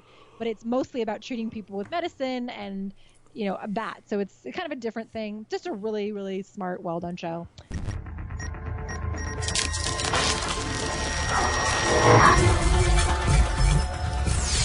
I also have 24, which is another example of Fox trying something that no one else had done at this point. Hyper serialized show. Every episode is a new hour in a day. It's shot, minute to minute as it would unfold. Although, they take liberties. Sometimes they drive places and you're like, come on, you could not get there in 10 minutes. But, other than that, it was, for the most part, it was a really great stab at something that no one had done before. And what I think is so interesting about 24 specifically is that it kind of predated the binge fest that now goes on, right? So now everybody is used to watching shows in binge format, which they weren't at the time when 24 premiered, which I believe was 2002 or something like that. And 2001, I think. Yeah, okay, so very early on. And oh yeah, when that show came out on DVD, it sparked this whole thing of people catching up on it, which wasn't necessarily people did watch stuff on DVD, but TV shows were just starting to come out on DVD, like in terms of everything coming out and everybody watching them to catch up. And people would do this crazy thing where they would stay up for 24 hours and sort of watch all episodes of 24. And now we live in a world where people get to do that anytime they want with Netflix, and it becomes a part of the experience. Shows are designed to be binged oftentimes. So 24 kind of was, in my estimation, the beginning of that a little bit. And I just think it's I love it for that, for the fact that it was doing something different. I mean, obviously 24 had a lot of really bad seasons and a lot of really bad plot lines, but overall what it did for TV was fascinating. And then I have Firefly, which is the sassy short one season Joss Whedon show that has probably inspired like the most cultish television show fans of one season that I've ever seen.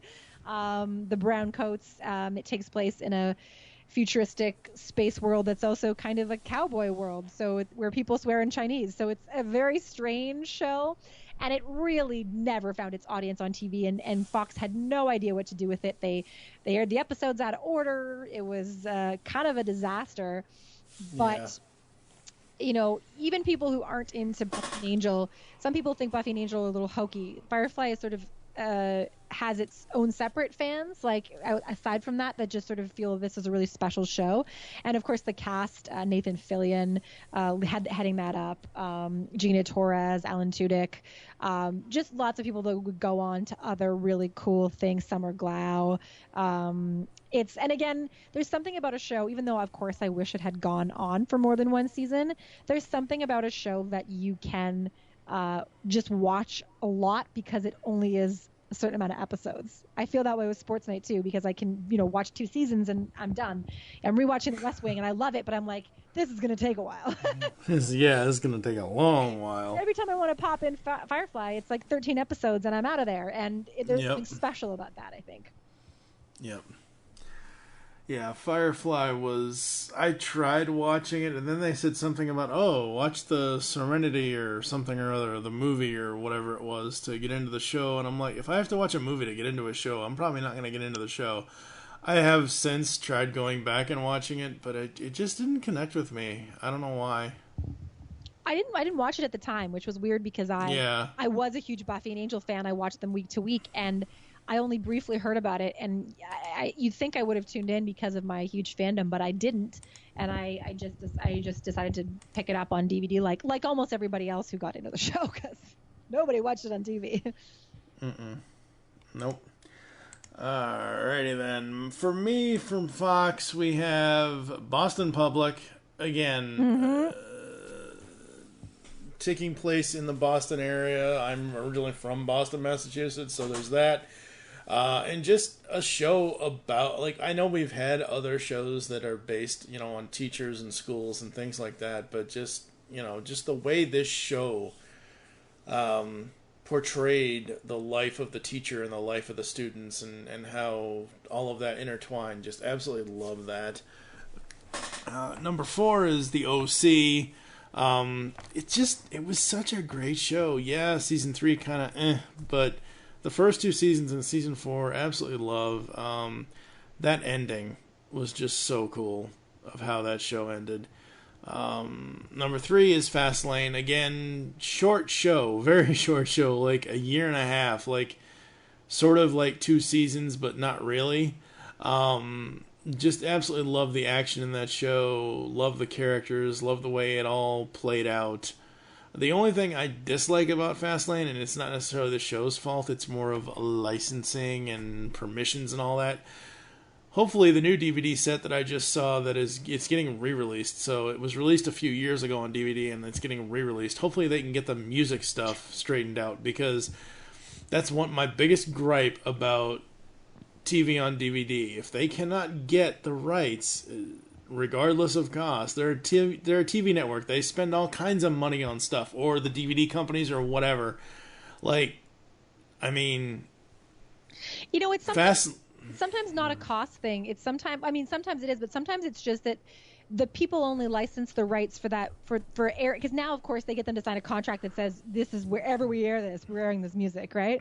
But they didn't at the time, and sometimes those rights just either aren't available, or the person is making a deal that like is almost impossible. That's why it took the Wonder Years so long, because you remember the music in that show, right? Oh yeah, and if absolutely. you release the Wonder Years without that music, it's a disaster. On some shows, like I watched episodes of Roswell and things where they just substituted a different song, but you can't do that with the Wonder Years. So it's just sometimes it's a case of like they're like, oh crap, we have to figure this out because people want this, and we have to, and it's hard sometimes. This is absolutely.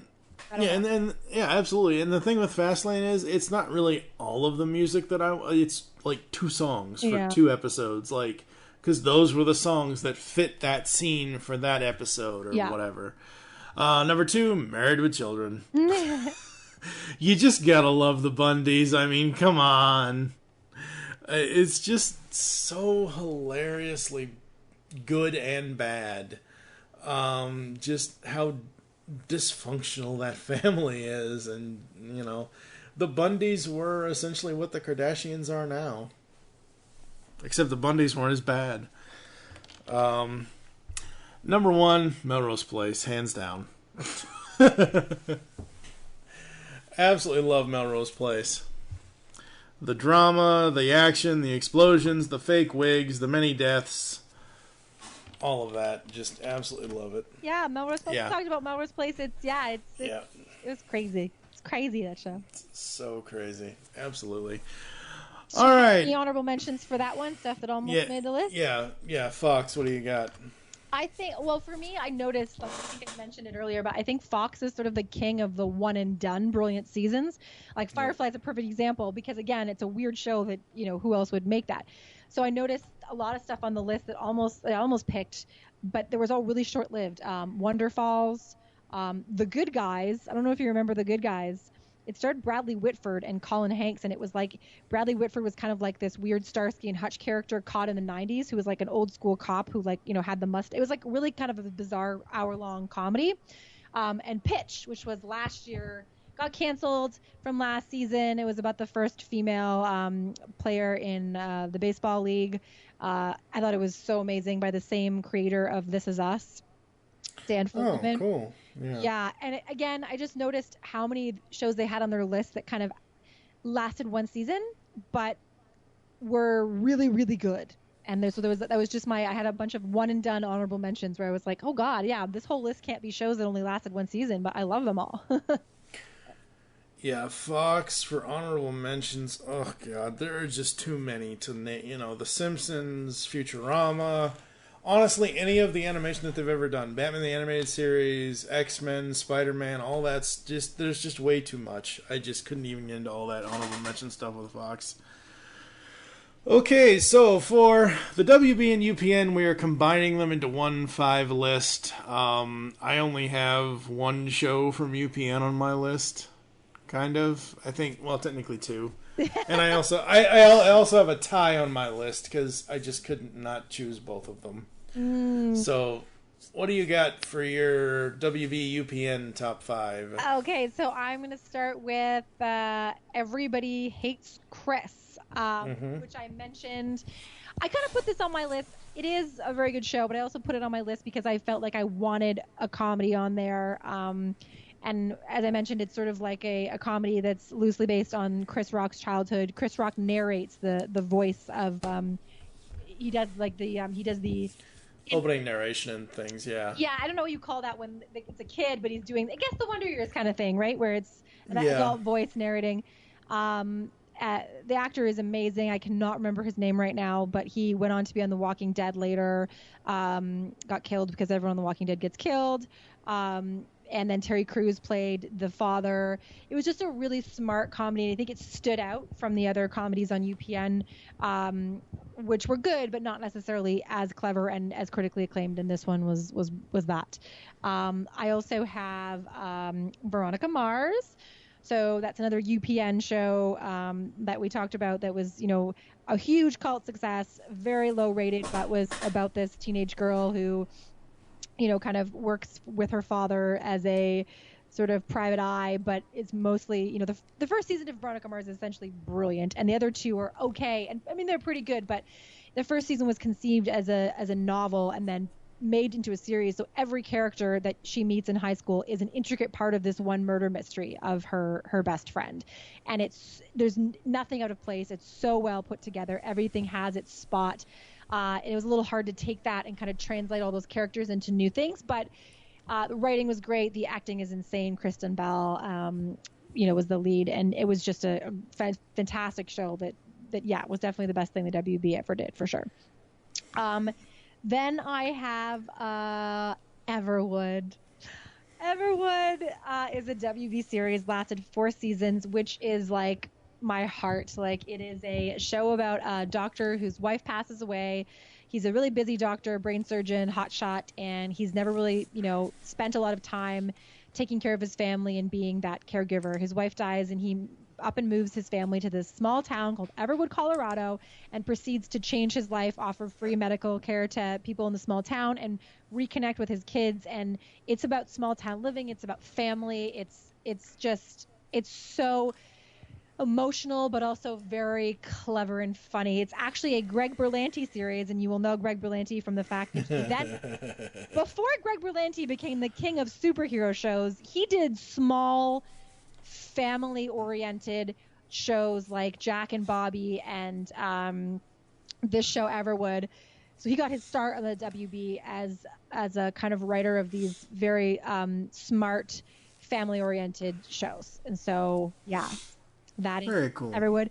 And my number one, which is number one, is Buffy. But I would like to caveat that I didn't put Angel on the list, not because I don't think it's as good as the other ones, but because I felt like I couldn't have them both on the list for me. So Buffy gets number one, and it's like Angel's in there. It's in there because it's part of the whole thing. But that's obviously WB and UPN, and we know what that is because we've talked about it a ton. So yeah, absolutely. For me, number 5 is Birds of Prey. Again, it's 13 episodes. It's kind of okay. Birds of Prey. I'm going to sit there and say this right now. I'm not equating Birds of Prey to Firefly as far as quality. Okay, I'm just equating it to it because of 13 episodes. It's one season. It's one and done. It shows Harley Quinn in a slightly different way. It's so funny to me because we've all seen Ferris Bueller, right? yes. Okay, good. Sloane in Ferris Bueller, Mia Sara, Yeah. she's Harley Really? in this show. I'm pretty sure, yeah. It was one of those shows that just kind of hit at the moment and didn't really let go at the time, even though it was only one season, and it was cool to have a Batman show on TV. It just was. Mm-hmm. I don't know. It's just one of those things. Yes, yeah.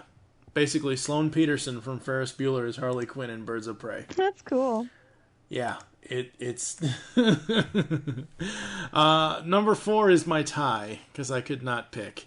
Sabrina the Teenage Witch and Sister Sister. I could never have imagined that. That is insane. I'm learning so many new things. I love Sabrina for all the things they did with that show, with all the things they did with her. I love Sister Sister for how diverse it was and how interesting it was, having the whole twin thing and twins living in different, with different parents. And the return of Jackie, because Jackie Harry is the mom in that show. Yeah. Like, we hadn't seen her since 227, if anyone even remembers 227. But absolutely love those two shows. Number 3 is 7 Days. Again, can only time travel for 7 days into the past or whatever to basically save the world, kind of a thing. Very, very cool and fun sci-fi show from UPN. I'm cheating on this one. Number 2, The New Batman Adventures. Because it was on Kids WB. That's still WB. It's okay. I know. Well, it's cartoon. It's not live action. So, but just, I mean, it's basically a continuation of Batman the Animated Series. This is the one where they had two very specific, amazing episodes in it. They had Over the Edge and Old Wounds. Over the Edge is basically Batgirl's fear of her father, Commissioner Gordon, because Barbara Gordon is Batgirl, finding out who Batman is and who she is and how it's all, basically, it's all going to die. The whole world's going to explode. So, absolutely love that. And the other one is Old Wounds. Old Wounds basically tells us the story of how Dick Grayson stopped being Robin in the series. So, and then obviously he went on to become Nightwing. So, just absolutely love that. And number one has to be Angel, because it just has to be, because Angel is just hilarious. That show is so funny. There's one specific episode that just, the funny part of that show, it's all right there. Is it Smile Time? And that, oh yeah. Damn right it's Smile Time. Right. Oh, Smile Time. So and that end. I know you ahead. hate Wesley. What do you have? And you like Cordelia. What do you think? What were some of your other, like, were there other characters that were your favorites or that you didn't like? On Angel? Yeah. I liked pretty much everybody. Lindsay was a little grating at times. He could be a little... Lila was alright. Once Wesley stopped being the Wesley Wyndham Price part of himself, once he stopped being what he was on Buffy, once he stopped, like, when Wesley first gets introduced on the show, he's basically, I'm a demon hunter, I'm this, I'm riding a motorcycle, yeah. Once He's he a stopped rogue all demon of... hunter. That's what he called himself, yeah. Yeah. Like, once he stopped all of that, I was fine with Wesley. Once, he and Fred and all that happened, I was fine with that. I understand why they did this, but I hate that they turned Fred into Illyria. I did too. Although when I you know what, I think everything changes with time. So at the time I was so mad. I was so mad because I loved Fred so much. I loved her, and I was so angry that I was going to have to watch this show with her, but she wasn't really her. And but of course, the show ended up ending that year, which wasn't the intention at the time, but it did two things. It meant I could look back on the show and then not feel like I really had to live without Fred for very long, and it allowed me to appreciate what Illyria did. I don't know, like hindsight, it's kind of like time heals all wounds, right? So all the things that Joss did to me, and he did a lot of mean stuff. Like, I don't think Joss always would say, I'm not giving people what they want, I'm giving people what they need. And that meant that he would hurt you. He would hurt you as a viewer because he would do mean things to your characters. And at the time, you were like, I'm not going to forgive you, man. At the 100th episode with Cordelia, like I took to whatever. There was no social media. I think I was ranting on MSN Messenger. I have no idea, but I was mad. But when you look back on it, it was brilliant, and it was what needed to happen, and it was beautiful. Yeah. So it's kind of like because he was lost at that point. He needed a reset. He needed a redo button. Yeah. He needed somebody to set him back on his path. And especially after season 4 and everything she went through in season 4, what better way to give her a send off than to have her come back as kind of this ghost of Christmas past type thing, and just send him on his way. And okay, in the very beginning, you asked me if there were other characters I liked, didn't like. I love Doyle to a certain point, but Doyle after a while kind of got a little annoying. I understand the actor, very, very hard personal life with all of the stuff that had happened with him. And may that man rest in peace. Yeah. But the character of Doyle at first, I was like, oh God, come on. But once the whole vision thing happened and passing to Cordy, and I'm like, okay, so Cordy's now going to have the visions. I love the apartment episode. With Dennis and his mother and all. I love that episode. Yeah, no, it's great. So once Doyle gave the visions to her, and obviously she had to become part demon to not, have her hair fall out or her limbs fall off from, being psychically torn from these visions things. And then she gives them to Angel in the 100th episode, and I'm like, Oh, that's genius. Yeah. It's just friggin' genius. And it took me a while. It took me years to really realize at the end, oh, and you're welcome. It's because of the kiss. It's because of her giving him the visions. Yeah. You know, and just absolutely I love that. I love the final 2 episodes. Not Fade Away, the series finale. Oh, it was everything I wanted that show to be. I know they kind of jumped the gun at the time with the WB wanting that 6th season and asking for it and things like that and all that. And back then, asking for stuff from networks wasn't exactly highly advised before your final ratings were in, kind of a thing. I but know. I just absolutely love that finale. It was impressive mostly because it wasn't planned. I mean, it wasn't. That's like the Buffy knew their finale was coming, and they had a lot of time to build up to it, and they did a very good job. And most shows do nowadays, and not shows that are in one season, but normally if you go for 3 seasons or more, you get the respect of sort of someone saying this will be your last season. So, you know, they didn't know that was going to happen, and they only had, you know, a couple episodes to really bring us to that emotional conclusion. And, you know, when you do rewatch it, there are some parts of it that do feel rushed, not that final episode, but just sort of, you feel like a lot of the stuff that Angel reveals would be nice to come over a couple episodes and like build it up, but they didn't have that. And so what they delivered with that finale on the timeline they had was pretty incredible, that emotional wallop that they packed.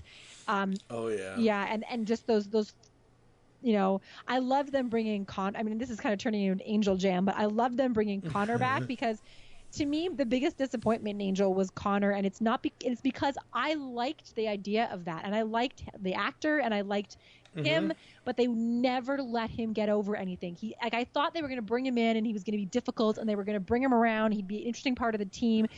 They just kicked him into the ground. He was the most annoying person, and it just felt like I didn't want him to be that because I felt like he had so much potential. You know, he had super strength. He had this interesting story.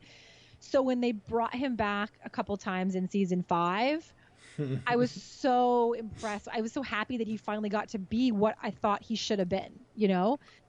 I love the in the finale when Angel basically says, take today, go do whatever you want to do because, you know, we're probably not going to survive the night thing.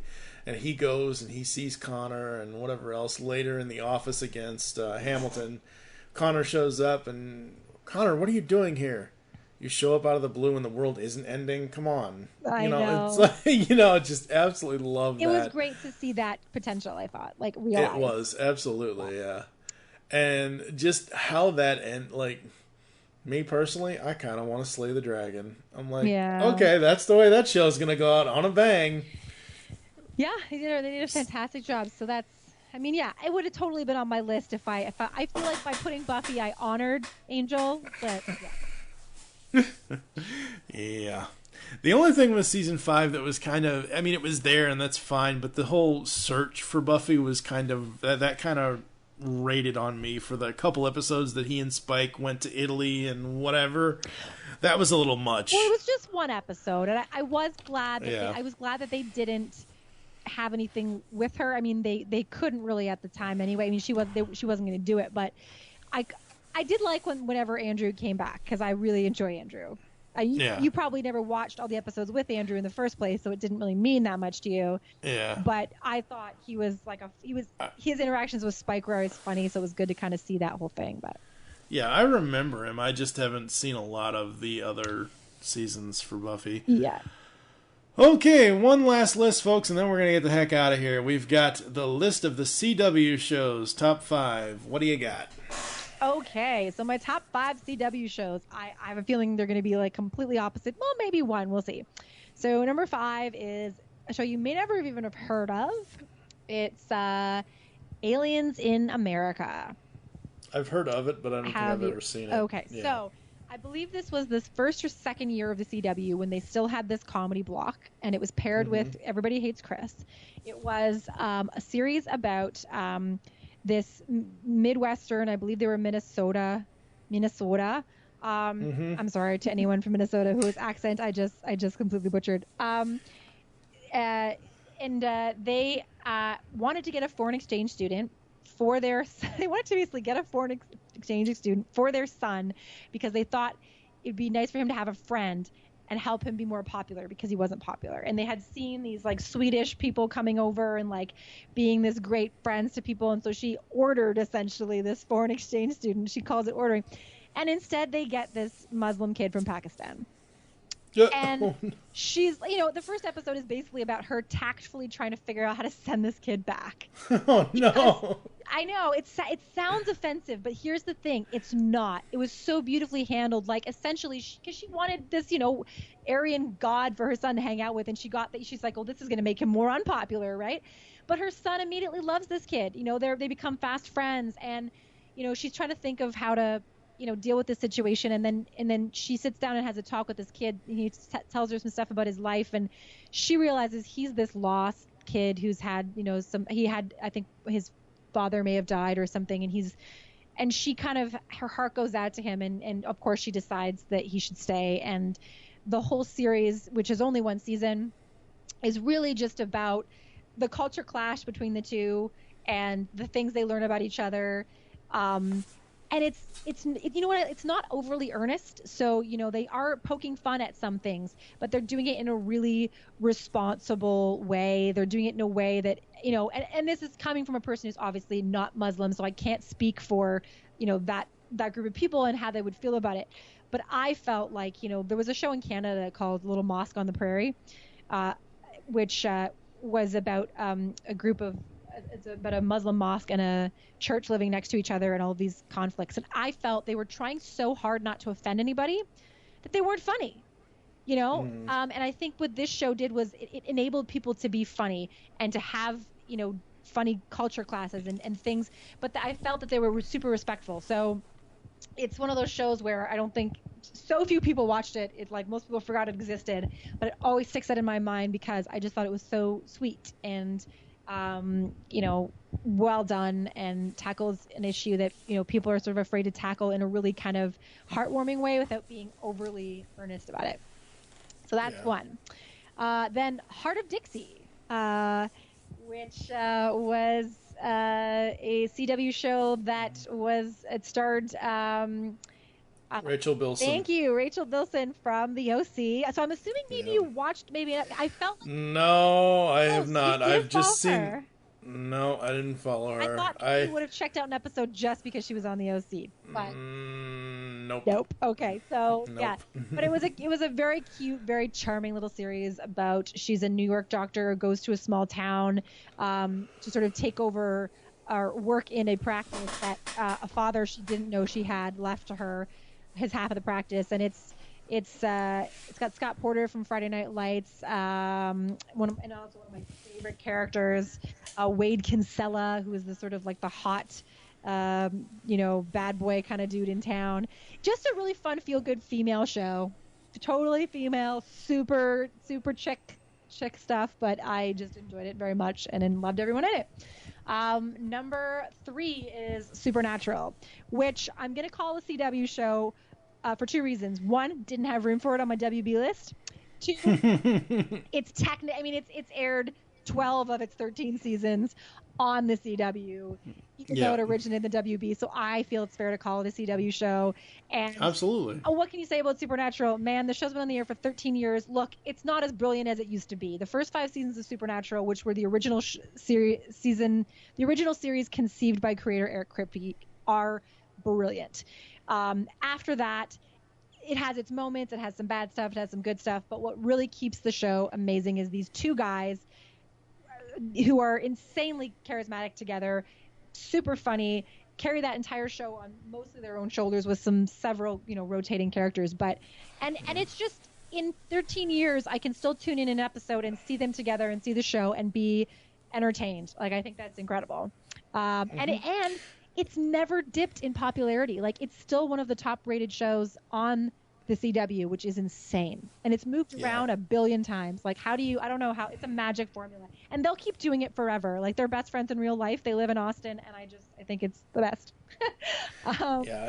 It's kind of nice to see Whitney from Smallville season 1 actually go on to do a show by himself, because Jensen Ackles was originally in Smallville. No, but he was, but he wasn't in season 1. You're wrong about that. Whitney was Eric Johnson, I believe. He was in season 4. He played the coach of some high school team, and he was dating Lana. Yeah, I remember he was dating Lana, Yeah. but I could have sworn he was in season 1. There was a Whitney. He wasn't Whitney, but Whitney was Eric Johnson, who went on to other things that I can't remember. But yeah, he was in season 4. Jensen Ackles actually has a history throughout the WB and other stuff of kind of appearing on a lot of these shows in one season or in varying capacities. He actually got his major start on Days of Our Lives, playing Sammy's twin brother Eric, in case anyone's interested. And I knew of him and was familiar with him. And of course, Jared Padalecki was on the Gilmore Girls as Dean, which is always super confusing because then he's Dean, but then he's not Dean on the other show. Someone else is Dean. Yep. It's a mind frack for sure. But that show, yeah, what can you say about that show? Then my number 2, and actually I won't call it number 2. I'll just say it's on the list. Is Jane the Virgin, a current CW show that is a remake of a telenovela that is done in telenovela style, but it's sort of tongue-in-cheek, sort of pokes fun at the genre. It's zany telenovela plot lines. The premise of the show is that a 23-year-old virgin is accidentally artificially inseminated, so it starts off a little weird, but the emotion is so rooted. It's a great Latina family at the heart of the show. Just incredible series that tackles, a lot of current issues and topics and everything while maintaining this, crazy zany thing on one hand and this, emotional powerhouse thing on the other. It's brilliant. I love it. Yeah, I've seen bits and pieces of Jane the Virgin. Doesn't she eventually not be a virgin anymore? Well, I mean, come on, she has to be. That's not the point. Eventually. I know, but I'm just saying. That they cross out the title at the beginning of every episode now and say Jane the and write something new. They know what they're doing.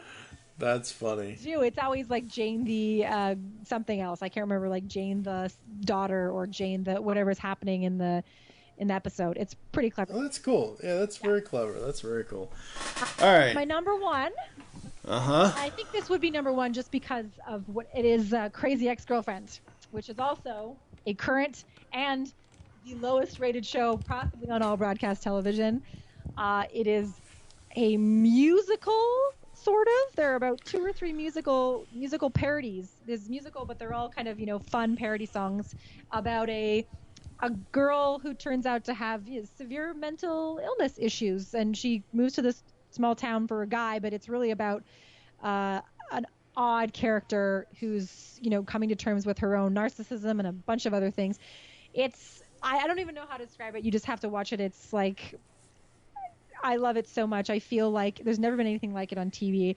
I listen to the soundtrack constantly and sing it and get the weirdest looks from everyone in my life. But it's just, and the people aren't always likable.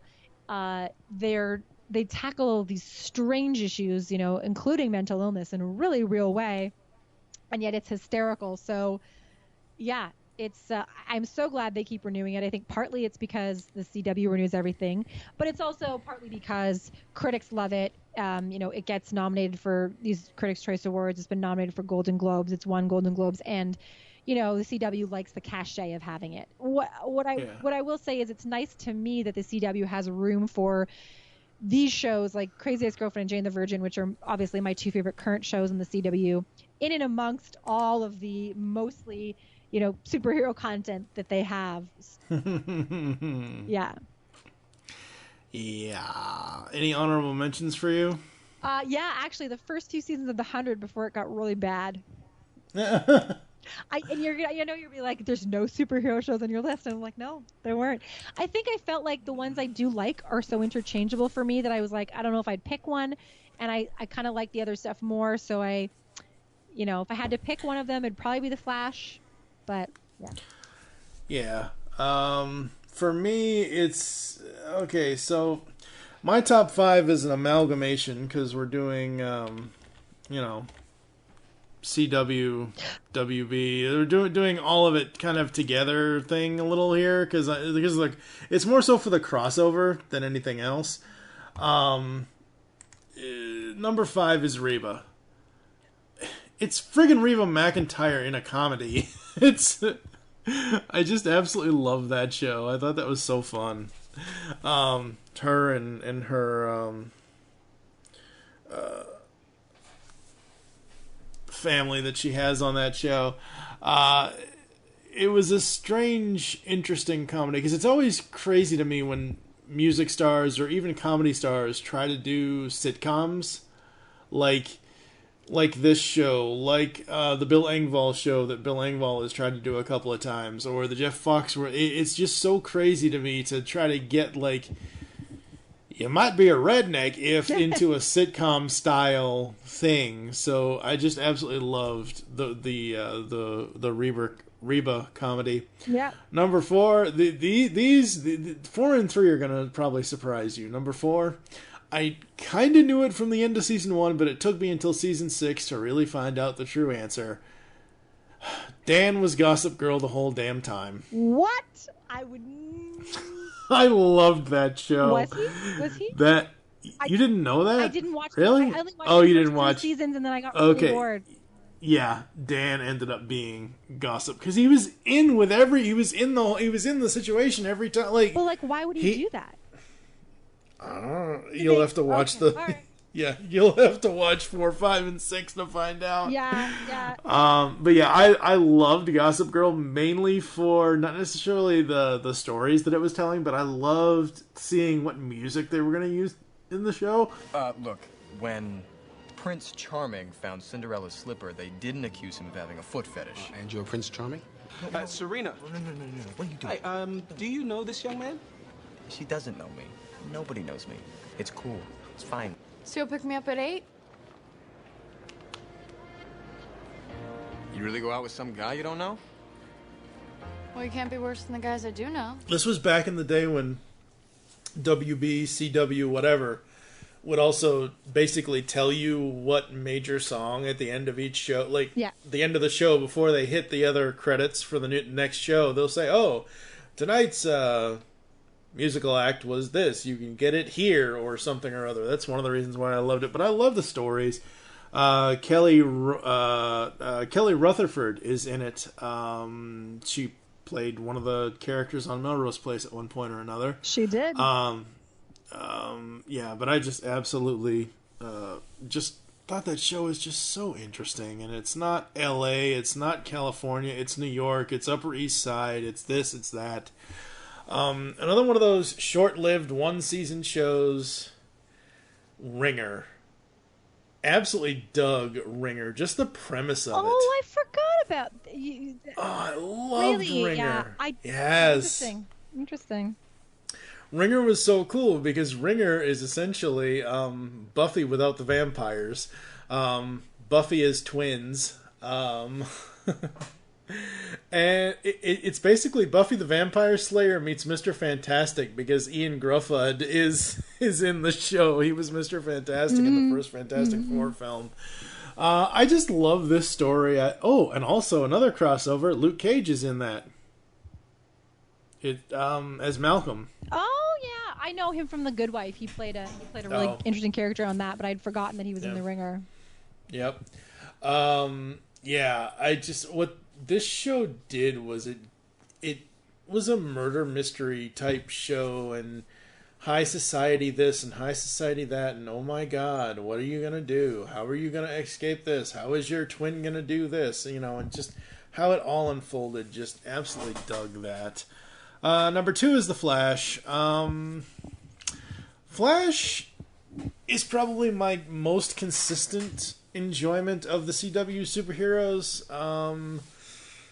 As I said before, Arrow and Supergirl and Legends kind of all have this thing, even though my number 1 is going to be a contradiction of what I'm saying right now.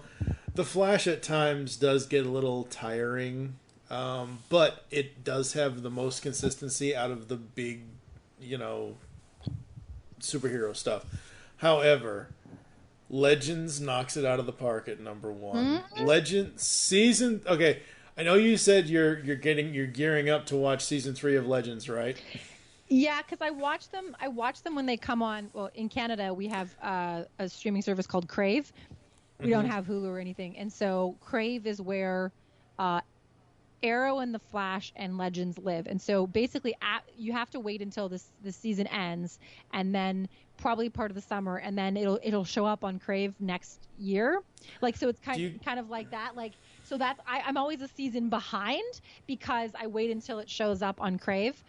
Because it airs on its own. Crave is owned by like a Canadian channel called CTV, and so it's owned by Bell, which is part of CTV. So CTV airs it now on air. So once it's finished airing, they'll allow it to go on their streaming service, Crave, but they won't do that before then. So normally I just have so much stuff that I'm currently watching that I wait for that, and so I'm always like a season behind.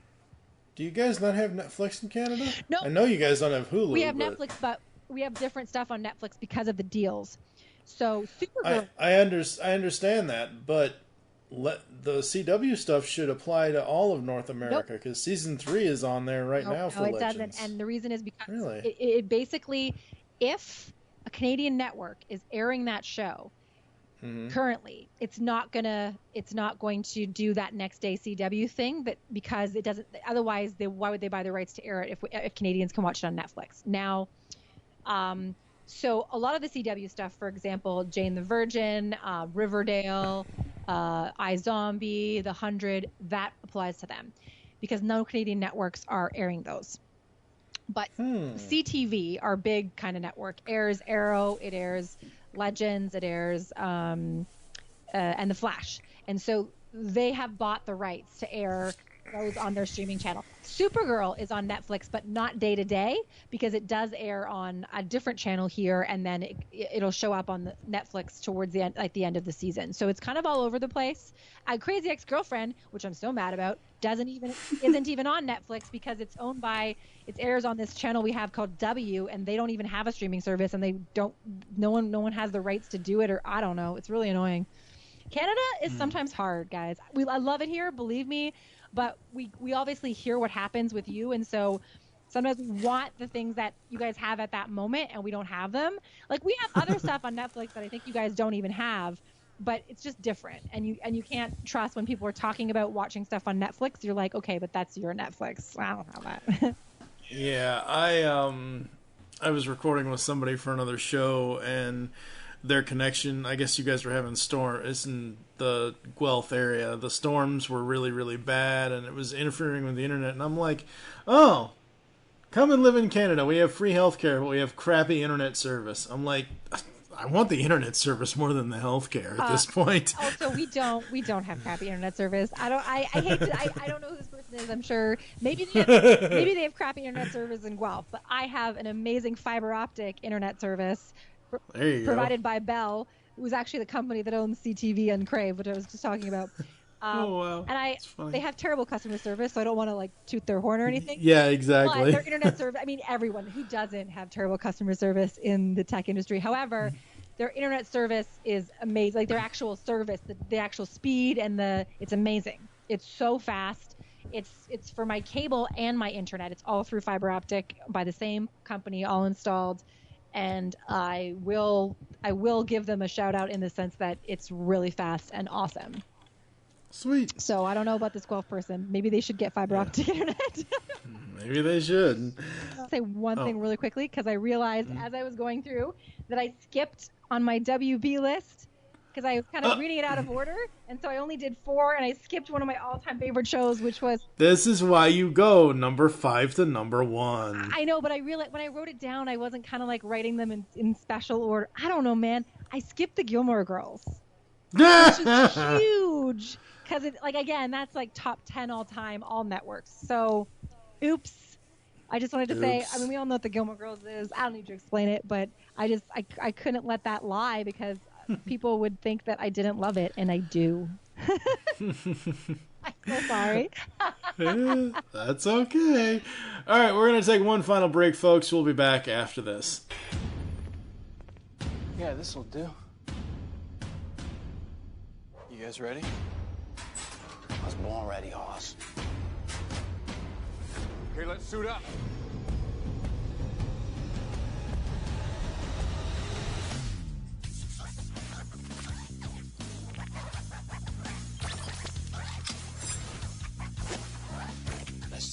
Hold up, hockey man. Vibes is getting ready to get ready.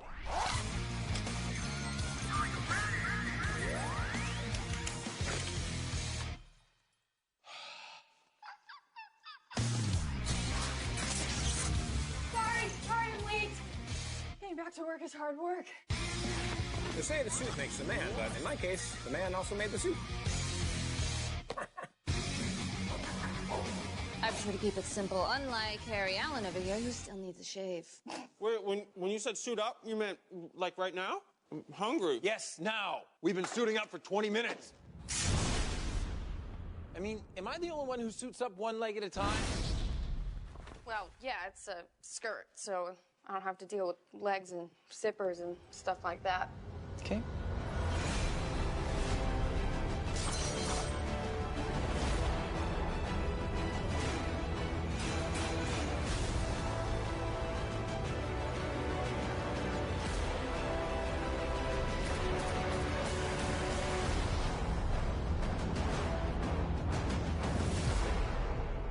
Everybody's got time for a suit-up, but nobody's got time to wait for the new guy to charge up.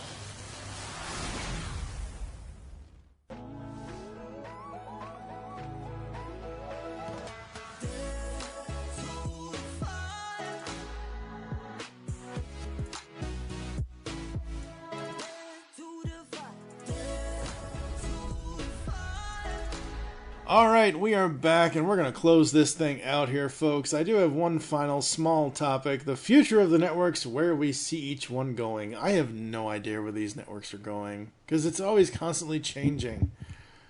So...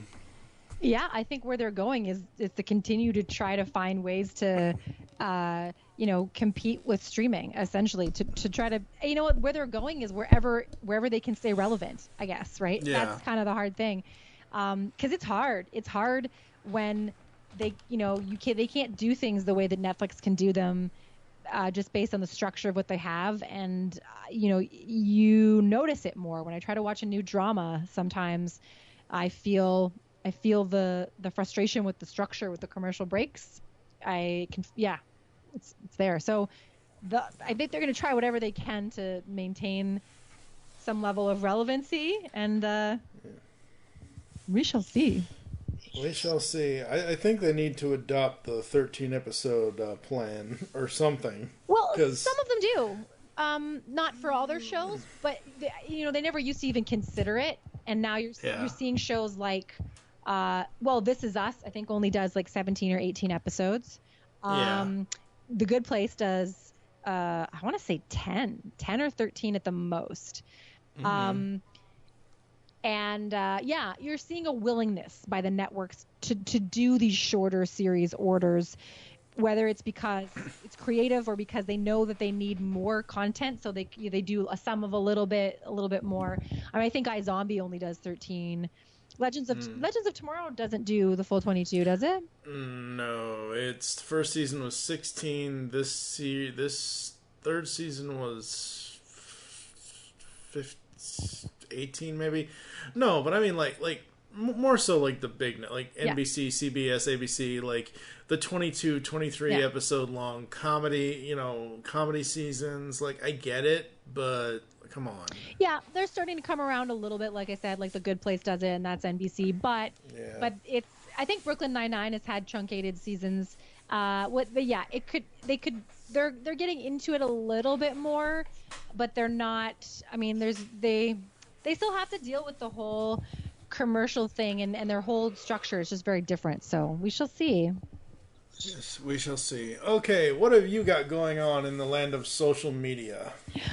Well, I think you said at the beginning, I still write for the televixen.com, and that's pretty much my main thing that I'd like to promote. I'm on social media. I enjoy it, but that's sort of my main project. I try to podcast here and there with people like I'm doing with you right now. But yeah, everyone should definitely check out the Televixen. It's entering its 10th year. So the Televixen is a decade old right now. She's looking great. She's still for a 10-year-old. She's looking great. But she needs to update that TV. Dang it. Well, I heard she's getting a makeover this year, so oh really? We shall see. Yeah, but please come and check out the televixen.com, and there's always lots of great articles and interviews and all kinds of fun things. Cool, awesome. All right, thank you for joining us here on Remote Control. There are several ways to get in contact with us to leave feedback for the show. You can catch us on Twitter at Geekcast Radio. I am at TFG1Mike. What is your Twitter if you'd like to give it out? My Twitter is at KitCouchPotato. That's K-I-T, a couch, and a potato. There you go. You can find us on Facebook.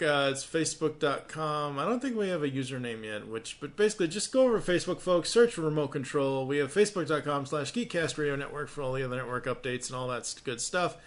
Next time around, we're going to be talking Counterpart Season 1,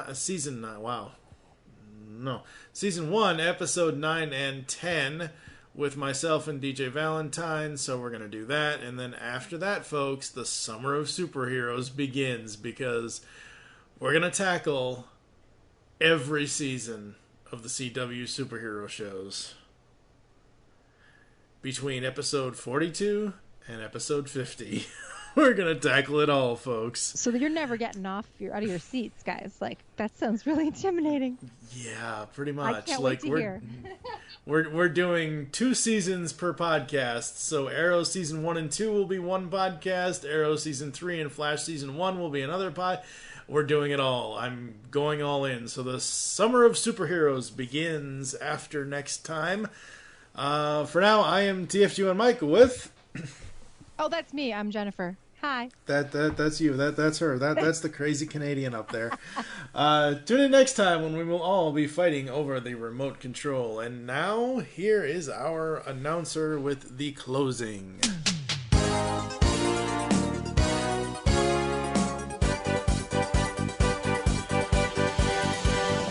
You've been tuned in to Remote Control, the Geekcast Radio Network's modern TV podcast.